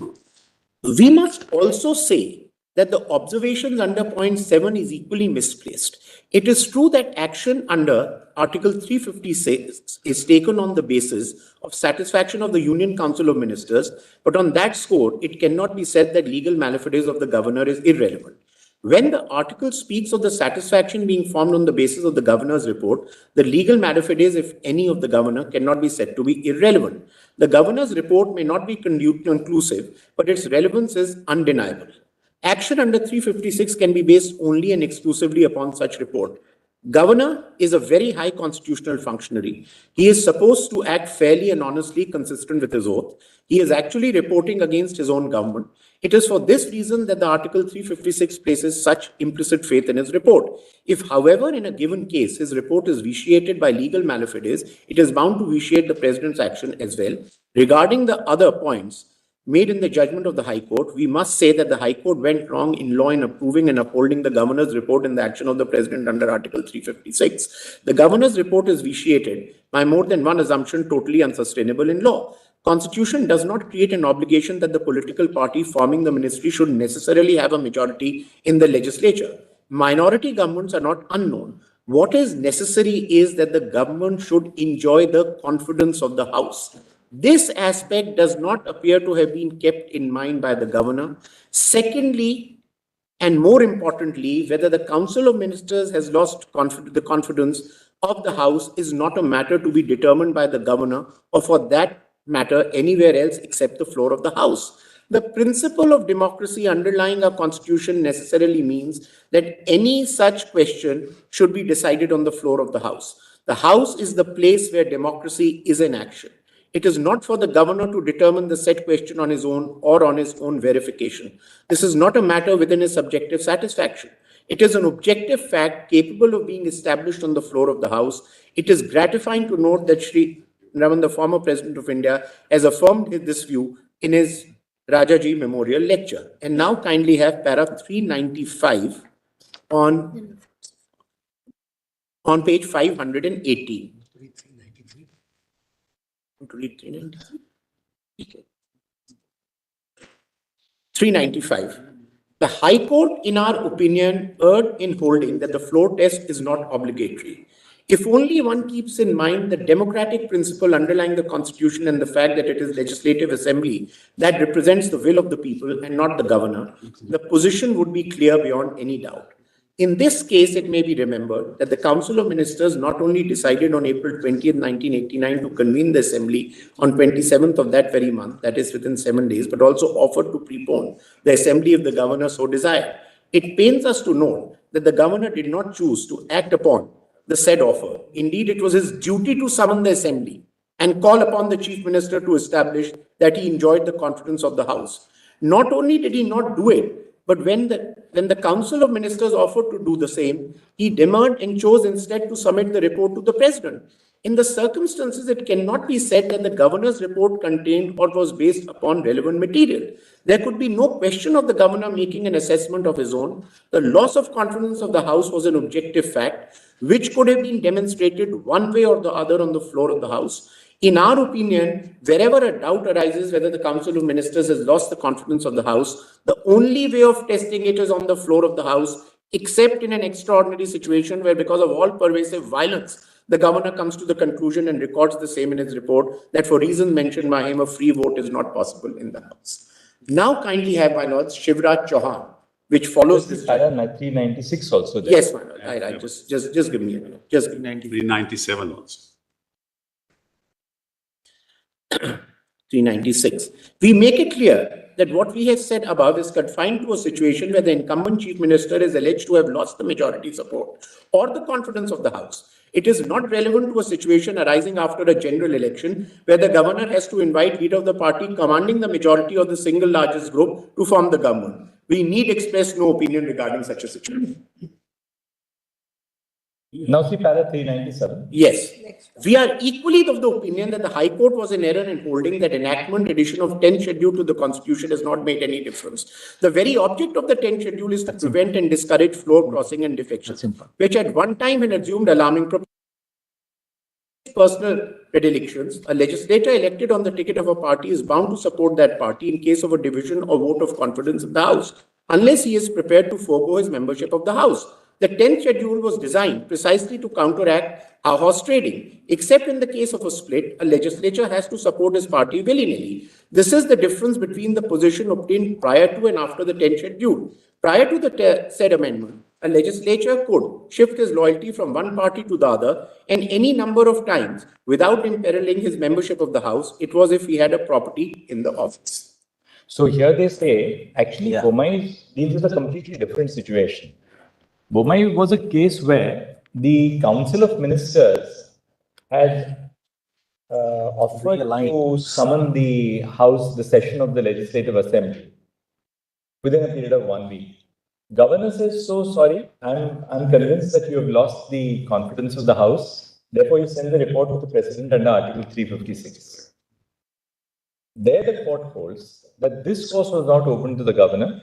The only way to establish whether they had lost the majority of the Assembly was to order a floor test. And therefore, the Governor couldn't, on his own personal opinion that they had lost the majority, say that, well, I'm going to send a report to the President under 356. So, second, they also make it clear that with the introduction of the 10th schedule, unless it's a case of a split, which was the position prior to the deletion of the split in 2004, the only case where you can not vote for your own party is a split. Otherwise, you are bound by the coattails of the party which has no difficulty. So now, post 2004, with the split having gone away as a defense, yes, the only other available exception is the case of a merger. Right. If and except in the case of a merger, you are bound to vote for the party. Right. No difficulty. But my lord, two things. Firstly, no doubt, as the facts, my lord, the Chief Justice summed up of Bumai. But Bumai doesn't just restrict itself to those facts. What Bumai says is the moment a support to a ministry is withdrawn, the fact is that in that case, the Chief Minister was keen to face a floor test. The governor dissolved the House and sent a report to the President.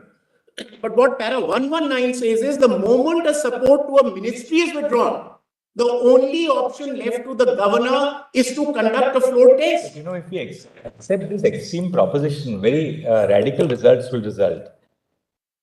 On the one hand, you have the 10th schedule, which is to prevent, the constitutional sin of defections.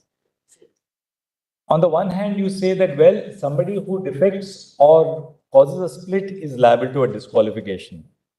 At the same time, we say that, look, even if that person is liable to be disqualified, in the meantime, you must hold a trust vote on the floor of the House.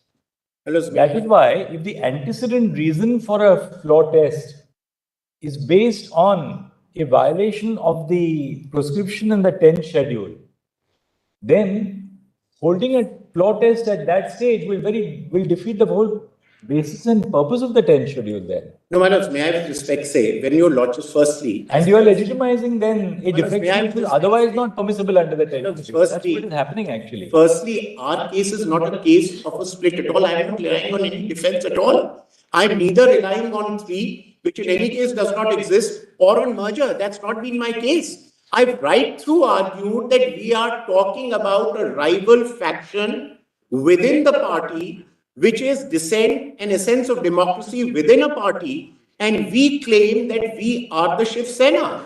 And that is what comes to be decided. I'm not for a minute either relying on the defense or merger or on the split of 1/3. That's their contention. My case has never been. But whether you are the Shiv Sena or not, whether you are a Shiv Sena or not, can't be decided on the floor of the... Will be decided. Of course not. Your lordships are right. Who is the political party will be decided by the Election Commission of India.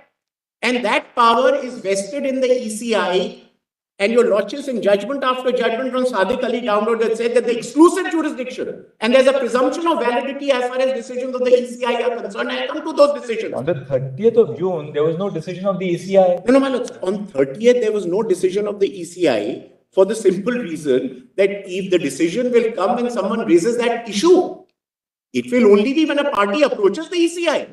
There can't be a decision of the ECI devotes a party approaching the ECI. Mr. Kaul, the ECI... No, where is the question of the party approaching the ECI? For our understanding, on 30th, there was only one party.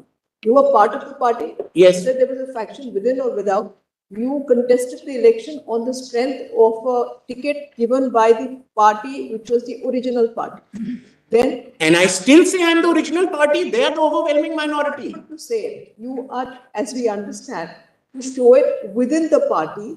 On yes, the basis and absolutely right. My lady is right. Do it in the House. No. I'm not saying I do it in the House. That's why I'm saying floor test and majority in a political party are completely different issues. When you go back to the party members to say, okay, here is a faction that we think are actually the Shiv Sena.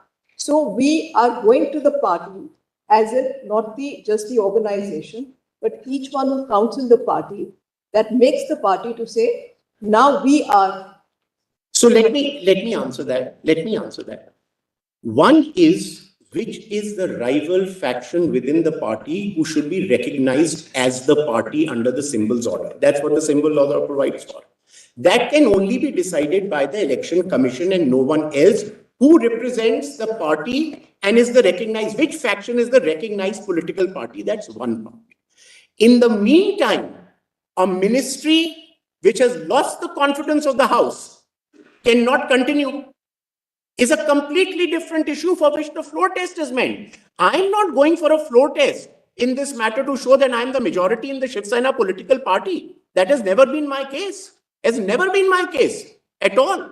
I'm going to the floor of the House to show that you, Mr. Thackeray, and the NVA government, coalition government that you lead has lost the majority. because 7 independent MLAs and 34 of the 55 MLAs have no faith in you. Now they are presuming that this is only a rival faction within the legislature party and not a rival faction within the political party. Whereas your lordships have time and again said you can't segregate the two. A legislature party is also an extension of the political party. In fact, for the continued recognition of a political party, the legislative presence of its MLAs and the percentage of vote it polls is a necessary ingredient for continuing recognition. Under 6A and 6B of the symbols order, and Sadiq Ali took note of it, they said for a party's continued recognition as a political party, its performance in the electoral hustings, its vote percentage, its MLAs and MPs are equally important. These are their arguments. And that is what I've been saying. You yourself, you're the judge, you're the jury, you say,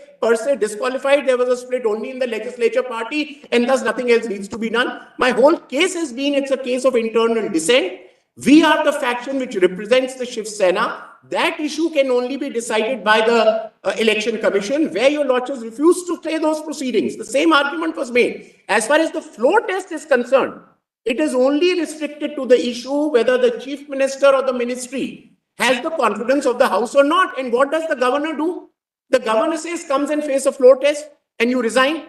Now that was a pertinent question that day, which was put by your lordships and my lord the Chief Justice, saying that had this chief minister not resigned, one could have possibly seen what is the effect of those 39 plus 4 votes or 3 votes. Now, 2 answers to that. You remove those 39 plus 3 or 4, 42 votes. We are still through by a mile. And I prepared those charts and I'll show. You remove each of those 39 plus 3 votes, whose 42 in all, whose disqualification was pending, we were still through. In that case, that's one. Secondly, my lords, my first contention would still be, why should those 42 be deleted at all? Because let's face it, on that day, Nabam held the field. If Nabam held the field, Nabam said that as far as the speaker is concerned, he should not proceed with his with disqualification till its own case is decided. But let's take it. Let's take it, they should have been excluded. A chief minister who does not go through even with the deletion of 39 plus 3 or 39 plus 4, both for the election of the speaker and the election of the chief minister. He fails in both cases. I prepared those charts with 42, without 42. Because as your lordships rightly said, with those 42 votes, then the total strength also comes down. It can't be that you remove them and you don't remove them from the strength of the house. So whichever way you look at it, presuming for a minute, the trust was directly related, according to me, no. Manoj, in every disqualification is only a 10th schedule case. There can either be a 191-1 or a 192-2. These are only 2 cases of disqualification. One can either be for the grounds provided in 191-1 or 192-2 is 10th schedule. In 191-1, there's a procedure provided for the president, speaker, etc. in consultation with the election commission, you get disqualified.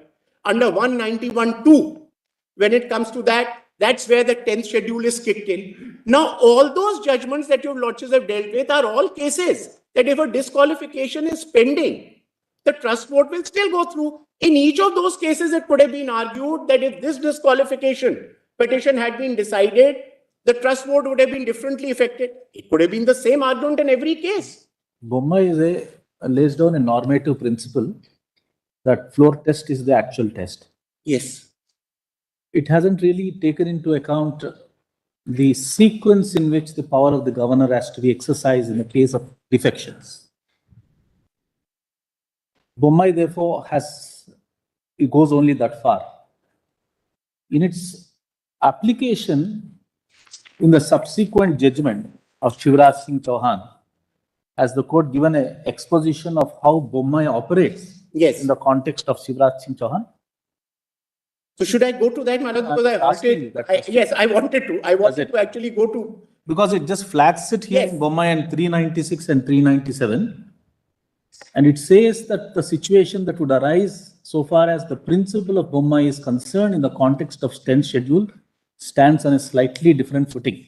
It says that far and then doesn't say anything further. The thing which needs to be seen with the advent of the 10th schedule is that power of the governor to ask for a floor test in the context of 10th schedule when it should be exercised. Because the fundamental difference is the floor test will be determined by this decision. Because the composition of the house will change. Your Lordship, absolutely. For which you have, your answer is that it makes no difference on facts. And we are more on the principle. Yes, no, Lordships are absolutely right. Even on the principle, my lords, when your Lordship said that a floor test must go on in other judgments, leave aside our case, must go on irrespective of the pendency of disqualification petitions, that was not in vacuum. Your Lordship said it in the context that mere pendency of a disqualification petition cannot impact a trust vote being conducted. That's what your Lordship said. Because in every case where a MLA is disqualified, his vote, one way or the other, whether his abstention or actual voting, would have had an impact on the trust vote. So my question is, my lord, to myself, how and in what ways? The individual facts of every case will vary on what day the letter went, what happened. But the principle, as your lordship rightly said, is that you cannot merely, because a disqualification petition is pending, prevent an MLA from voting in a trust vote. Now to say that you had the trust vote done because in the meantime your disqualification petition was pending, these are all hypothetical questions. Now then questioning the governor to say governor should not have called the floor test, what else could the governor have done, my lord? Okay, sure, Shivraj Singh. Yes, Shivraj Singh Chauhan. Please have. Sorry? Judgment Compilation Volume 1. Yes. Judgment Compilation Volume 1. 360. PDF 1360.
Please, my lord.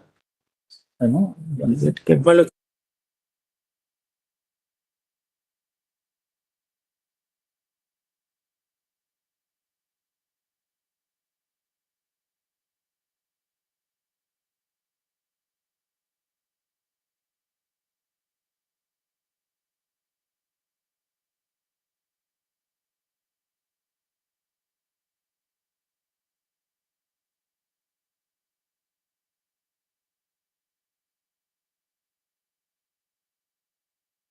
Yes, my lord, please start with para 6. Which volume? Which volume? Sorry. 1359. Huh? Judgment Compilation 1. And page 13. 1359, para 16. Yes. Everyone. Mr. Maninder Singh, learned senior counsel. Just one second. नहीं लिख लेना लिख लेना यार what is the citation? Yes. Mr. Maninder Singh, learned senior 1 counsel minute. appearing.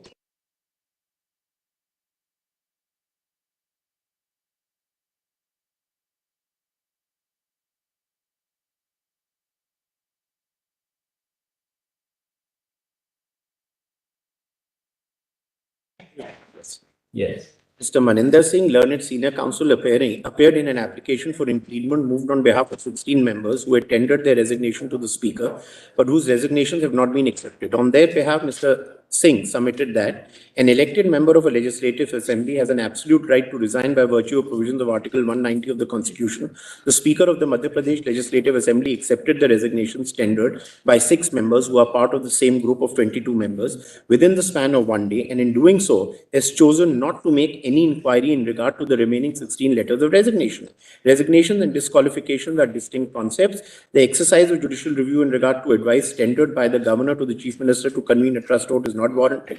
16.5, in urging submission, Mr. Singh placed reliance on the decision of 3-judge bench in Srimad Bala Sahib versus Karnataka Legislative Assembly. Then 17, Dr. Abhishek Manu Singhvi, learned senior counsel, appearing on behalf of the Speaker of the Madhya Pradesh Legislative Assembly, submitted that, and kindly have 17.8, my lords.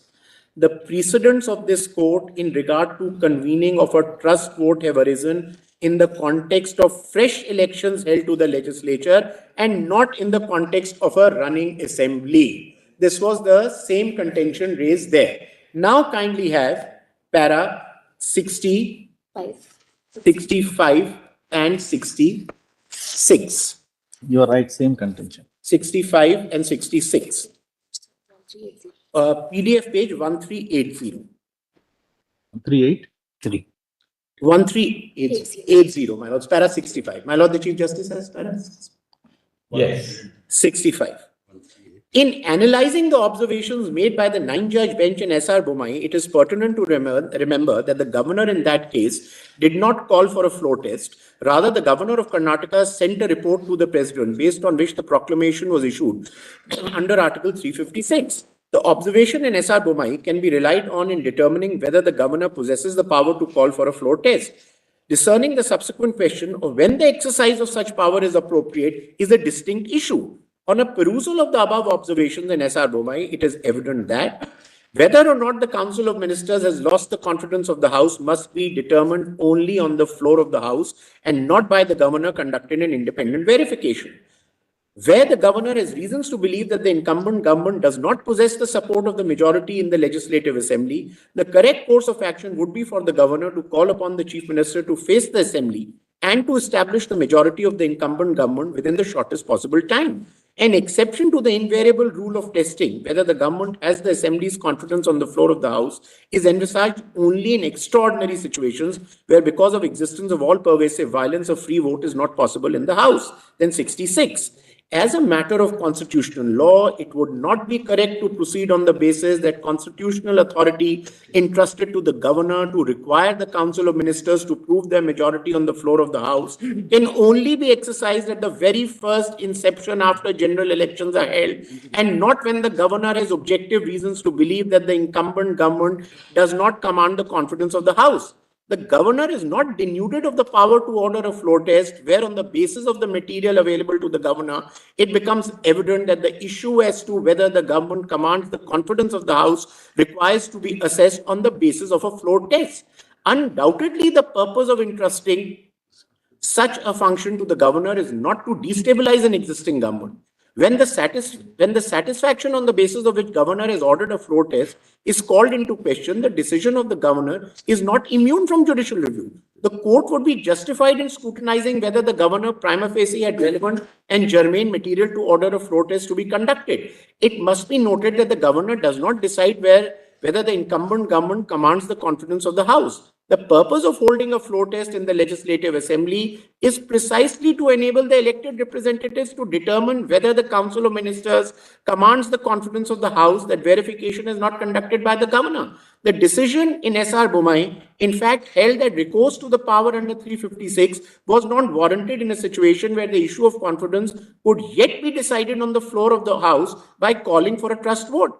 Undoubtedly, in that case, it was the Chief Minister who had suggested, following a meeting of the Cabinet, that the House should be convened for the purpose of testing the majority of the Council of Ministers. The significance of the decision lies in the fact that the decision of the governor to submit a report under 356 was faulted on the ground that the floor test would have been an appropriate course of action. Now, so whether in Bomai, the Chief Minister offered to face a floor test and the governor declined to do so, maybe the peculiar facts, the larger principle in Bumai or in Shivraj Singh Chauhan that your lordships have laid down, that your lordships have 66 though. The first half of 66 exposition is that it's untrammeled to that extent. Please, my lords. The first half of 66, para 66 is governor's power is untrammeled, not confined to the inception. Right. And that was the specific question posed. See, para 71. Very good. Come further. Yes. Power of the governor. Yes. Yes. Yes, sir.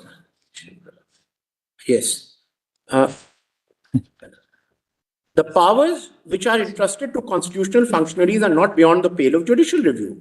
Where the exercise of the discretion by the governor to call a floor test is challenged before the court, it is not immune from judicial review. The court is entitled to determine whether in calling for the floor test, the governor did so on the basis of objective material and reasons which were relevant and germane to the exercise of the power. The exercise of such power is not intended to destabilize or displace a democratically elected government accountable to the Legislative Assembly and collectively responsible to it. The exercise of the power to call for a trust vote must be guided by the overarching consideration that the formation of satisfaction by the governor is not based on extraneous considerations.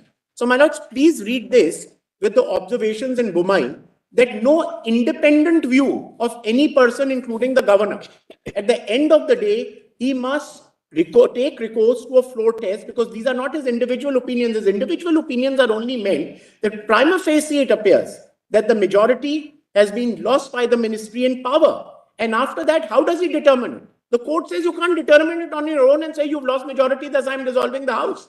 The best way to do it is ask the chief minister concerned to face the floor test. And that chief minister in this matter refuses to face the floor test and resigns before that. And the only argument being made is because it could have been an empty formality and disqualification petitions are pending. Firstly, my lords, that can be no argument in law, but I go a step further, you exclude those 42. What happens? You still lose. Para 72 also. 72. 72 and 73. 72 and 73, my lords? Yeah. 72 and 73.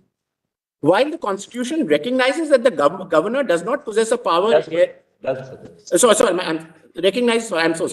the Constitution recognizes that the governor does possess a power inhering in the office to monitor that the elected government continues to possess the confidence of the Legislative Assembly, this entrustment ought not to override or displace the basic responsibility of the executive to the legislature or the ability of the legislature to demand accountability of the executive arm of the state. Dr. Singhvi's submission that the governor cannot demand a trust vote except at the initial constitution of the Legislative Assembly following an election would be to unduly constrain the constitutional entrustment authority to the governor. Undoubtedly, the largest number of precedents emanating from this court have dealt with the situations where a trust vote was called at the time of the initial formation of the government following an election. One of the reasons for this may well be the prevalence of disputes at the time of the initial formation of the government in the states. But this line of precedent would not exhaust the power of the governor, nor does it suggest that the authority which is entrusted to the governor cannot be exercised once a government has been formed. Mr. So-and-so, on the other hand, accepted that there may be situations where the House is not in session, having been prorogued, and there arise circumstances leading the governor to a reasonable belief that the government has ceased to command a majority in the Legislative Assembly. This, in our view, would certainly be one of the situations where the governor would be justified in calling for a special session in the course of which the incumbent government may be required to establish that it continues to hold the confidence of the House. In a situation where the House has been summoned, following the aid and advice of the Council of Ministers, the position would be more nuanced in the sense that the remedy of a no-confidence motion would be available to any segment of the legislature seeking to espouse the view that the government has ceased to command the confidence of the House.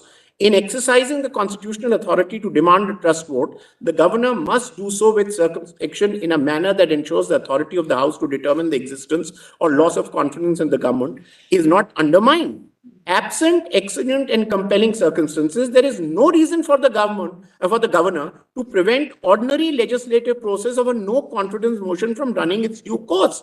The governor is an appointee of the president but does not represent either a political ideology or a political view. the governor is expected to discharge the role of a constitutional statesman. The authority of the governor is not one to be exercised in aid of political dispensation, which considers an elected government of the day to be political opponent. The precise reason underlying the entrustment of the authority to the governor is the ability to stand above political conflicts and with the experience of statesmanship to wield the authority in a manner which subserves and does not detract from the strength and resilience of democratically elected legislatures and the governments in the states who are accountable to them. To act contrary to this mandate would result in the realization of the worst fears of the constitutional framers, who are cognizant that the office of the governor could potentially derail democratically elected governments, but nonetheless place trust in future generations to ensure that the government of the people, by the people, and for the people would not be denuded by those who are designed to act as its sentinels.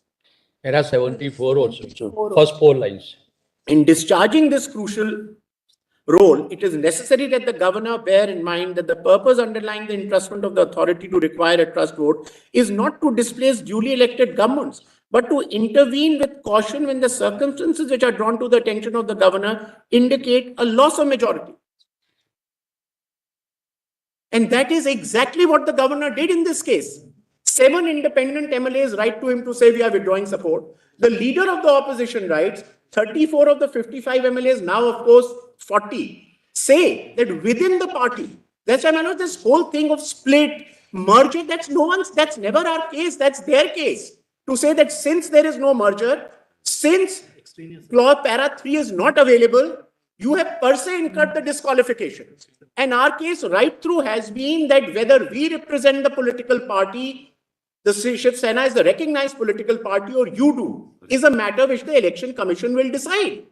The Speaker, my lords, if your lordships will recollect, and just Equally in the present case, when the leader of the opposition writes to the governor could have advised the leader of the opposition bring a motion of no confidence to the House. Right, but my lords, nothing stops the governor.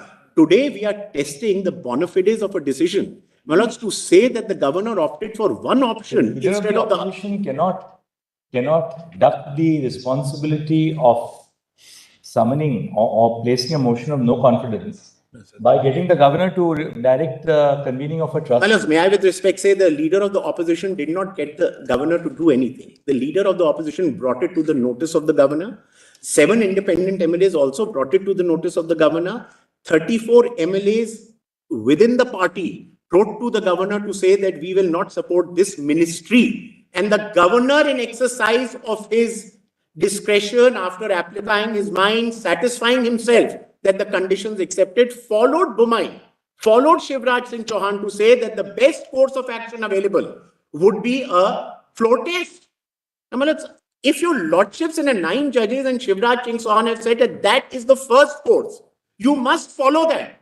And if the governor says, I'm following it, the only line of attack is because a disqualification petition is pending. What is the objective material for the governor in this case? The objective material was the moment, firstly, 7 independent MLAs, the leader of the opposition, and 34 out of the 55 MLAs say you do not enjoy. Independent MLAs have nothing to do with the strength of the government in the House. Yes, they do. They were part of the government. There's absolutely no role because that applied when the government was formed. No, my lords. They continued to support the government. Those 7 were part of it. They withdrew support to the government, my lords. Those 7 withdrew support to the government. Were they holding ministerial posts? I don't. Were they holding ministerial posts? 2 of them. 2 of them. My lords, they were part of the government. They were part of the. Well, let's test it. When your lordships and para 121 of Bomai say that the governor remaining gave letters of support to the government during its formation. Please, my lords. The remaining, apart from the 2 who became ministers, did they just check it up later? Just check it up. Check it up. We'll check it up. My lords, please see.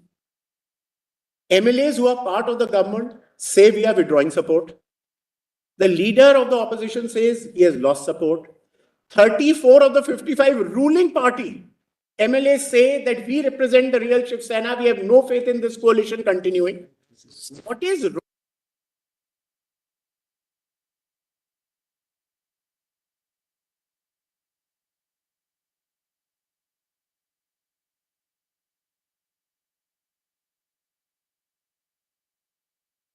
Have called for a floor test. If he had dissolved the House, if he had called someone else to form the government, dismissed the government, he's not done any of it. He's just said you come and prove your majority on the floor of the House.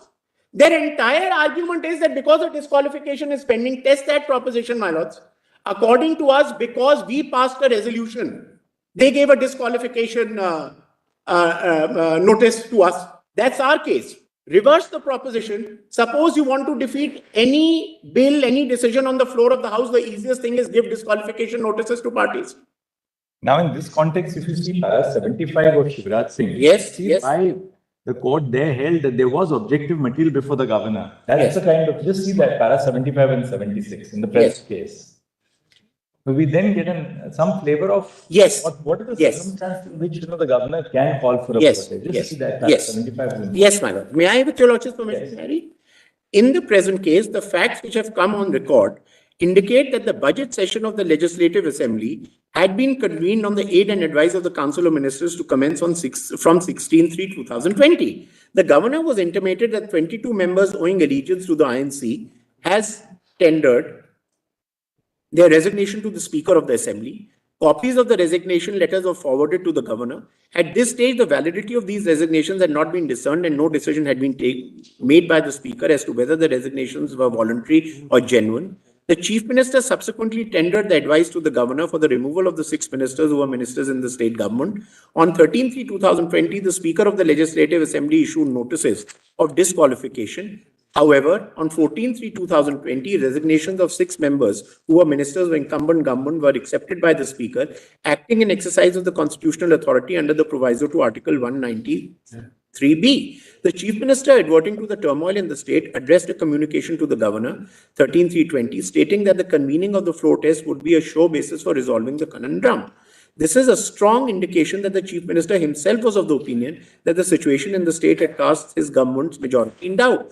However, upon the convening of the Legislative Assembly, no floor test was conducted and the House was adjourned till 26/3/2020. These facts form the basis on which the governor advised that a floor test be conducted. Based on the resignation of the 6 ministers of the incumbent government accepted by the Speaker, the purported resignation of 16 more members belonging to the INC, and the refusal of the Chief Minister to conduct a floor test despite the House having been convened on 16/3/2020, the exercise of power by the governor to convene the floor test cannot be regarded as constitutionally improper. Now, my lords, apply to the facts of our case. The governor notes there is violence, they are being attacked. 34 of 55 do not support the ministry. 7 supporting independents have also withdrawn. The leader of the opposition has also written to the same extent. He doesn't dissolve. He doesn't swear in another government in power. He says you come and prove your majority. And your lordships, if have right to say that it's his duty to summon the House, and said that no governor or any other individual should form an independent opinion. Manoj and Bomai, your lordships, has said that the moment a governor starts forming in these matters and substituting his opinion to dissolve the House, instead of a floor test being ordered, it would be dangerous for democracy. I'm just testing the proposition of the other side, my lord, because it is being said or not. This material, in my respectful submission, is more than sufficient to meet the test of judicial review, because your lordships are not substituting your view for that of the governor. All that your lordships are seeing is whether the decision-making process was apt, it was not accentuated by malafide or bias in this matter, or any extraneous consideration was not taken into account. And in the given circumstances, my lords, the governor taking the requisite facts into account, the surrounding circumstances into account, comes to an informed decision that floor test should be conducted. And he orders a floor test. Now, because you feel the floor test would have led to a situation where you were unable to face the majority, then that should be the end of your government. Which government should be allowed to continue which cannot face a floor test, my lords? Irrespective of disqualifications pending or not pending, can any elected representative ever say that I want to continue in the ministry as an elected government without facing a floor test? Now just look at the governor's letter. Can this even can this be suitable? I mean, look at para 1 and para 2. What does he say? That convenience compilation number. I think that convenience compilation number. 2. PDF Volume 2. PDF 3. Page 326. Yes. Just let's read that. Yes, my lords, I'll read the whole thing. I'll read the whole letter. Dear Shri Uddhav Ji. Yes. I'm in receipt of 2 letters dated 28/6/2022, which have been received at the Raj Bhavan, Mumbai.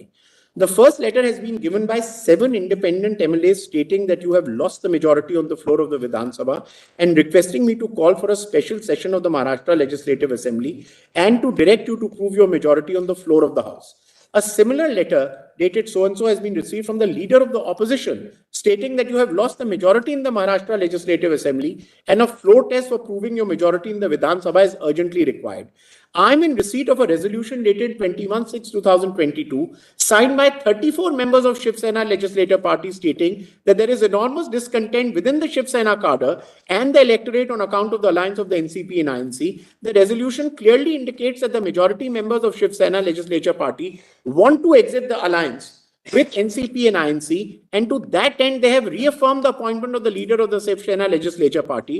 I am also in receipt of a letter dated 21/6/2022 addressed by Eknath Shinde to the Deputy Speaker stating that the purported appointment of one Mr. Ajay Chaudhary is illegal, having been made by 16 MLAs without notice and without quorum, and therefore the same is inoperative.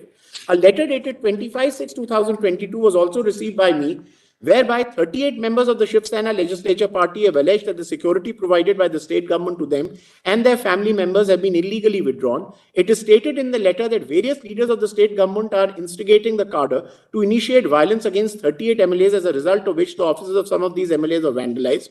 I have also been made aware that there have been grave threat to life of these 38 members and also their families.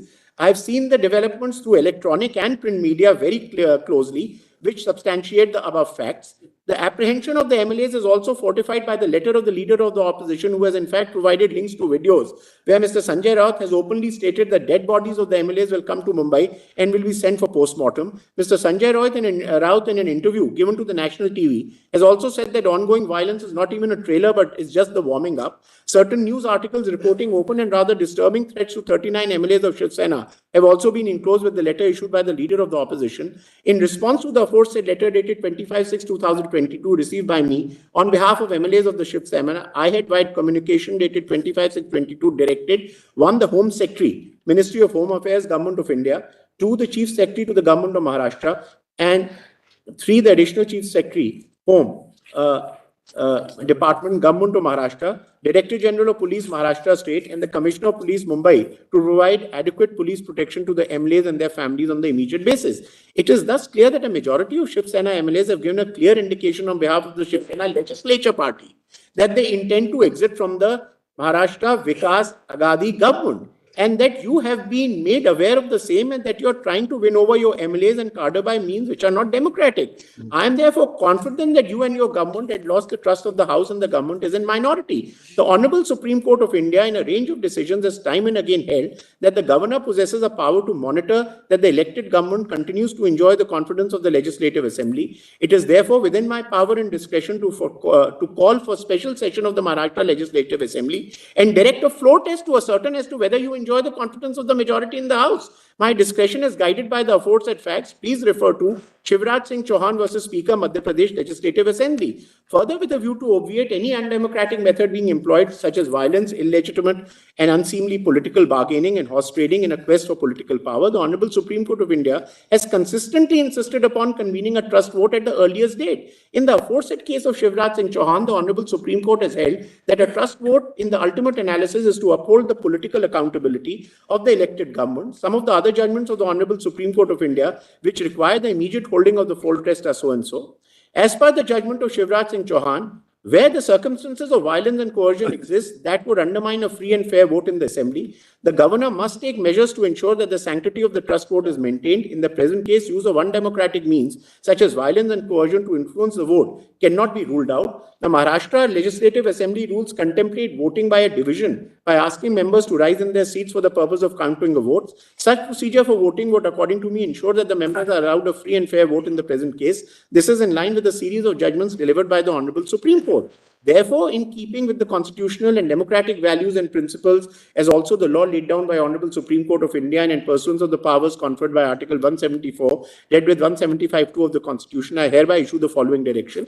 A special session of the Maharashtra Vidhan Sabha be summoned on 30th/6/2022 at 11 a.m. with the only agenda of a trust vote against the government. The business of the House shall be conducted in such a way that the speech, if any, are concluded in a short period of time, and the trust vote is concluded on 30/6 by 5 p.m. The voting will be conducted by members to rise in their seats for the purpose the of... only reason really, a lot of this is completely constitutionally extraneous. The fact that, some MLAs have said that, well, their safety is in peril, that I directed as a governor that their safety should be provided.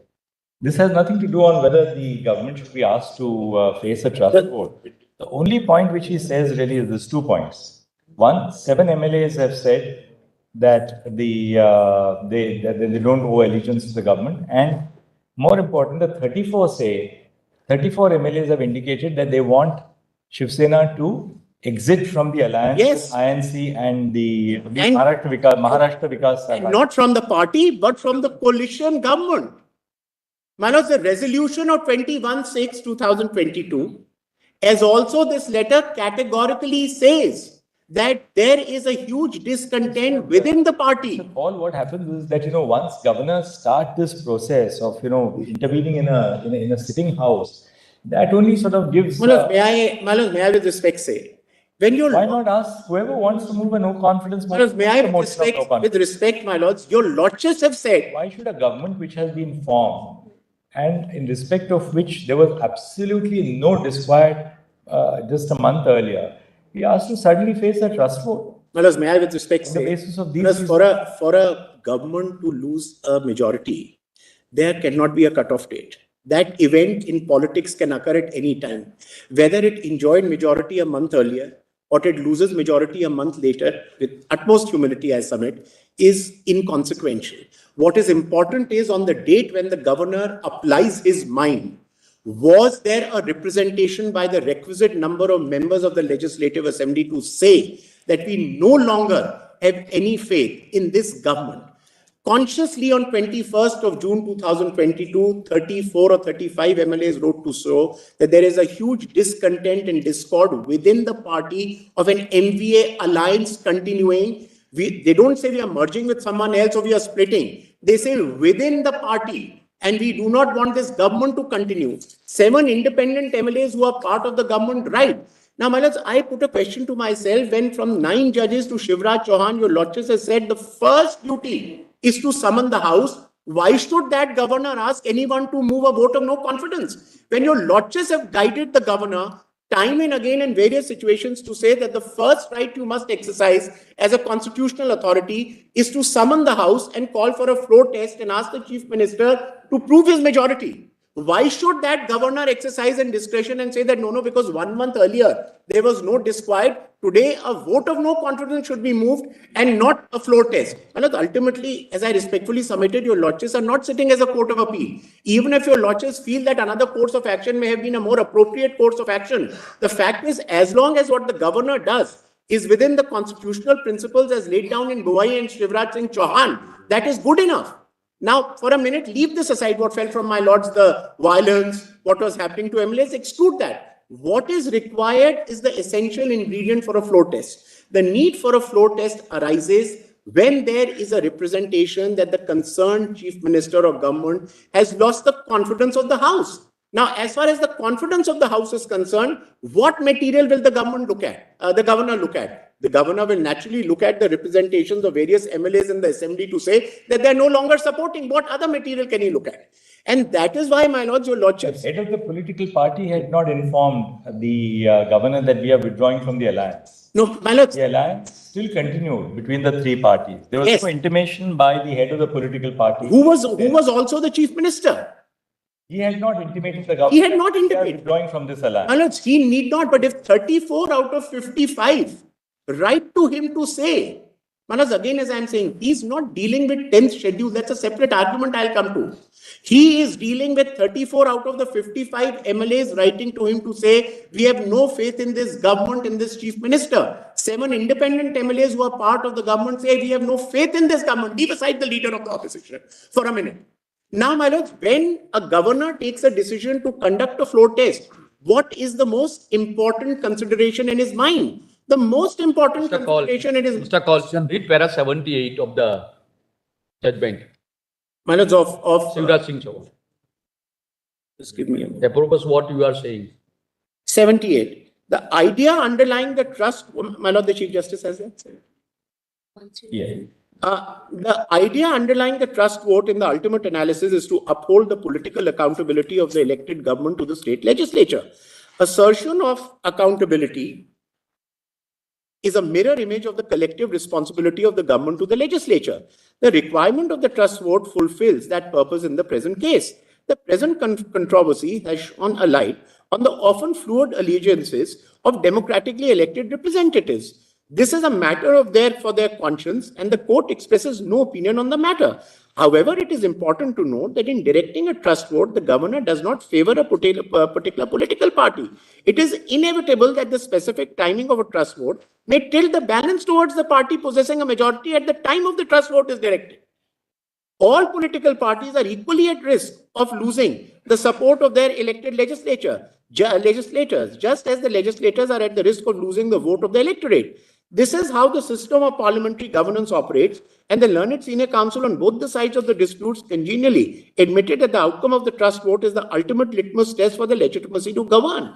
However, we note that where the evidence indicates that circumstances of violence and coercion exist, that would undermine a free and fair vote in the assembly. The governor and the court must take measures to ensure that the sanctity of the trust vote is maintained in the circumstances as they have emerged in the case. The exercise of authority by the governor, who was based on circumstances which were legitimate to the purpose of ensuring that the norm of collective responsibility is duly preserved, there existed no extraordinary circumstance for the governor to determine that a trust vote was not appropriate course of action on 16/3/2020.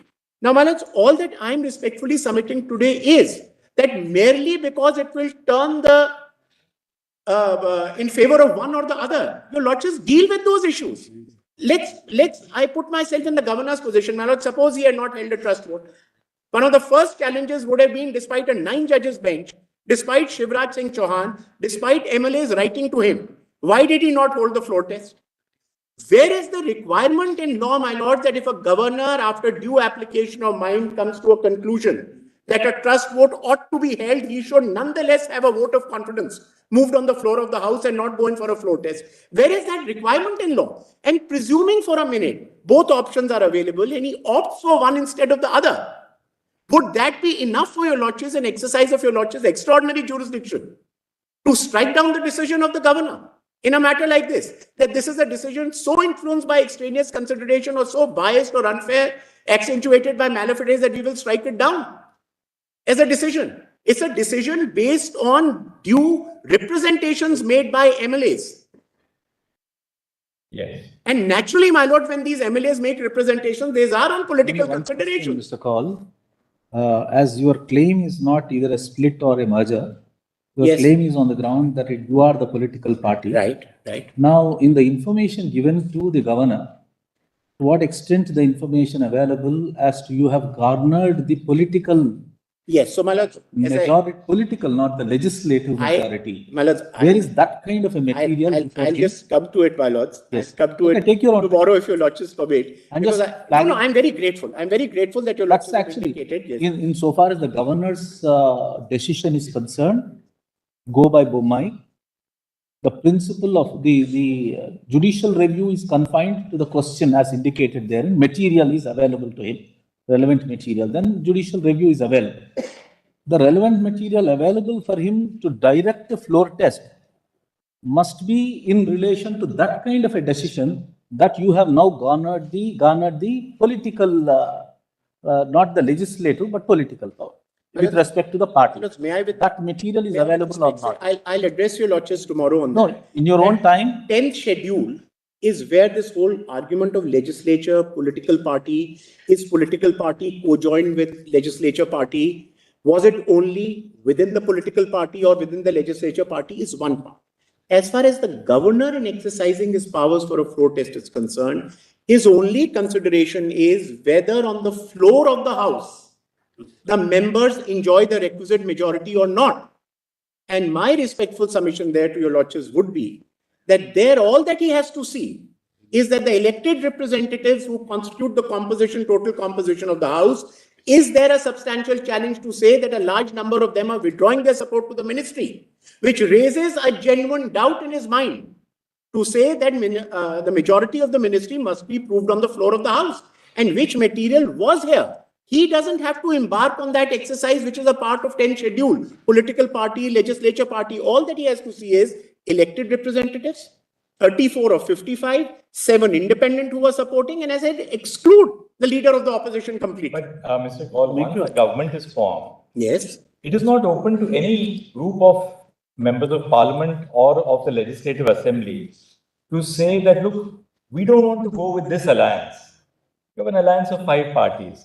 It is not open to, say, a group of persons who owe allegiance to the dominant political party in the alliance, as in this case, the Shiv Sena was, right? Shiv Sena had 55 as opposed to 44 of the Congress and 53 of the NCP.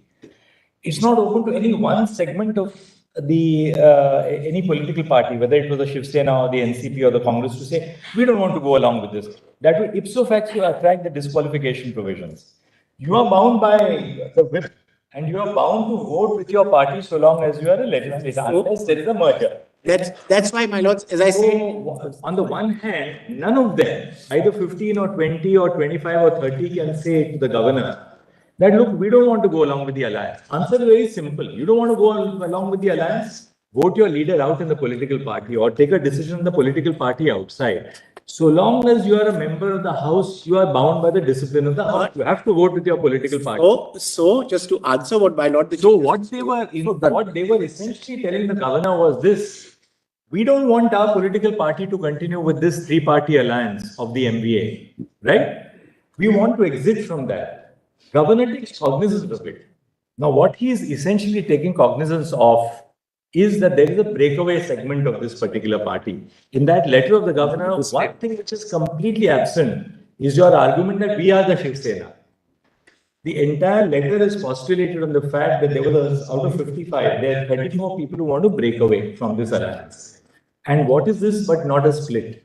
Well, may I have respect say? The governor at least was not alive to this argument at all, that you represented the Shiv Sena. May I extraneous to the exercise of power. May I with respect say that is not something. The relevant material.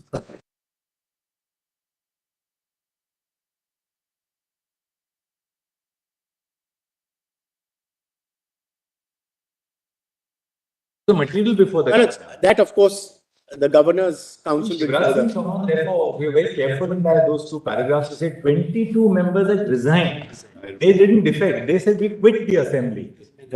Out of them, 6 resignations were accepted by the speaker. 22 were in the same batch. The speaker went and accepted 6. He kept quiet over the 16. And Dr. Singhvi's argument was that you are trying to prevent the speaker. The floor test essentially is to buck the speaker's decision. So to which we said that, look, they were all 22 selling together. Why did the speaker accept only 6 and leave the 16 intact? That is not a case where they split. They said, we leave the House. As I said, I haven't the consequences vacate the House. I haven't even come to the legislature party versus political party argument, because where my contention will be, A, there are 2 political whips appointed on the same day. As per us, we are following the mandate of the party. My Lord the Chief Justice put a question to say that suddenly you decide to do what you want. That's not our case. On 21st of June 2022, a political whip was appointed. The question is whether my political whip or their political whip is the actual political whip. Because if my political whip is the whip, then I have not disobeyed any order at all. So when my Lord the Chief Justice said that by just saying that you don't agree with the government, you ex facie, we've not done that. Our whip, and that is the question when this argument was raised on that day before your lordship, the lordship said, is this the rival faction? Whose whip was appointed? That's first for the EC to say which was the party, which was the faction, which was the recognized political party within. Because according to us, the faction within the party, which is the recognized faction today, was the faction which represents the political party and had appointed duly the whip. And the whip argument, when I come to, I'll show to your lordships, right through the convention of the Shiv Sena has been that the legislative party with the requisite authority of the political party appoints the whip, communicates it to the speaker. And even when the 10th schedule existed, when para 3 existed, your lordship said that the limited jurisdiction under 10th schedule of the speaker is to only see a prima facie split in the party, not embark on an independent inquiry as far as the political party is concerned. That's the domain of the Election Commission. Today, it is being presumed as if I did not have the requisite political whip in my favor, that I did not represent the requisite majority within the party, and thus I have incurred. I've incurred the disqualification under the Act, under the Constitution. And my respectful submission right through has been, says who? Just because you say doesn't mean I'm disqualified. That has to be decided by an appropriate constitutional authority, which in this case, the wrong has decided in my favor in this matter. But be that as it may, you can't presume and say that you have incurred ex facie the disqualification and thus you were not entitled to write. After all, the concerned body has to decide that. According to me, I represent within it the view of the political party. Our resolution also, my lords, when your lordships put a question to me to say that this part that we are the Shiv Sena was not something which gets reflected in the speaker's letter. My lords, that letter, so I'm so sorry. The governor's letter. That very letter of the governor refers to the resolution of 21st June 2022, which I'll read out tomorrow to your lordships, which says there's an overwhelming discontent in the cadres of the party. The party does not want to continue. So it's not as if the governor just dealt with, and this is my argument which I've just presented before your lordships, the governor was cognizant of the fact that the resolution on the basis of which 34 MLAs wrote to him in turn referred to the large discord and discontent within the political party, which was because of continuing with MVA. The cause is not important. The reason is not important. The reason could be anything. There it was corruption and it was MVA. Could be anything. The fact remains is they were discontent. The fact remains is that an overwhelming part of the political party did not want to go along. Now, whether your whip represents the right wing, then my learned friend started going into when was the committee meeting held, what was, those are not that is not within the purview of the Constitution bench today. That will be decided and is being decided by the EC. That who represents within the party the actual recognized political party. I'll even touch on those 18-7, 27-7, which are not the subject matter of this reference to your lordships. We'll continue. We'll see the resolution which you said you want. Yes, I will read, my lords. I'm very, very grateful, my lords. I'll continue to. We'll continue tomorrow morning.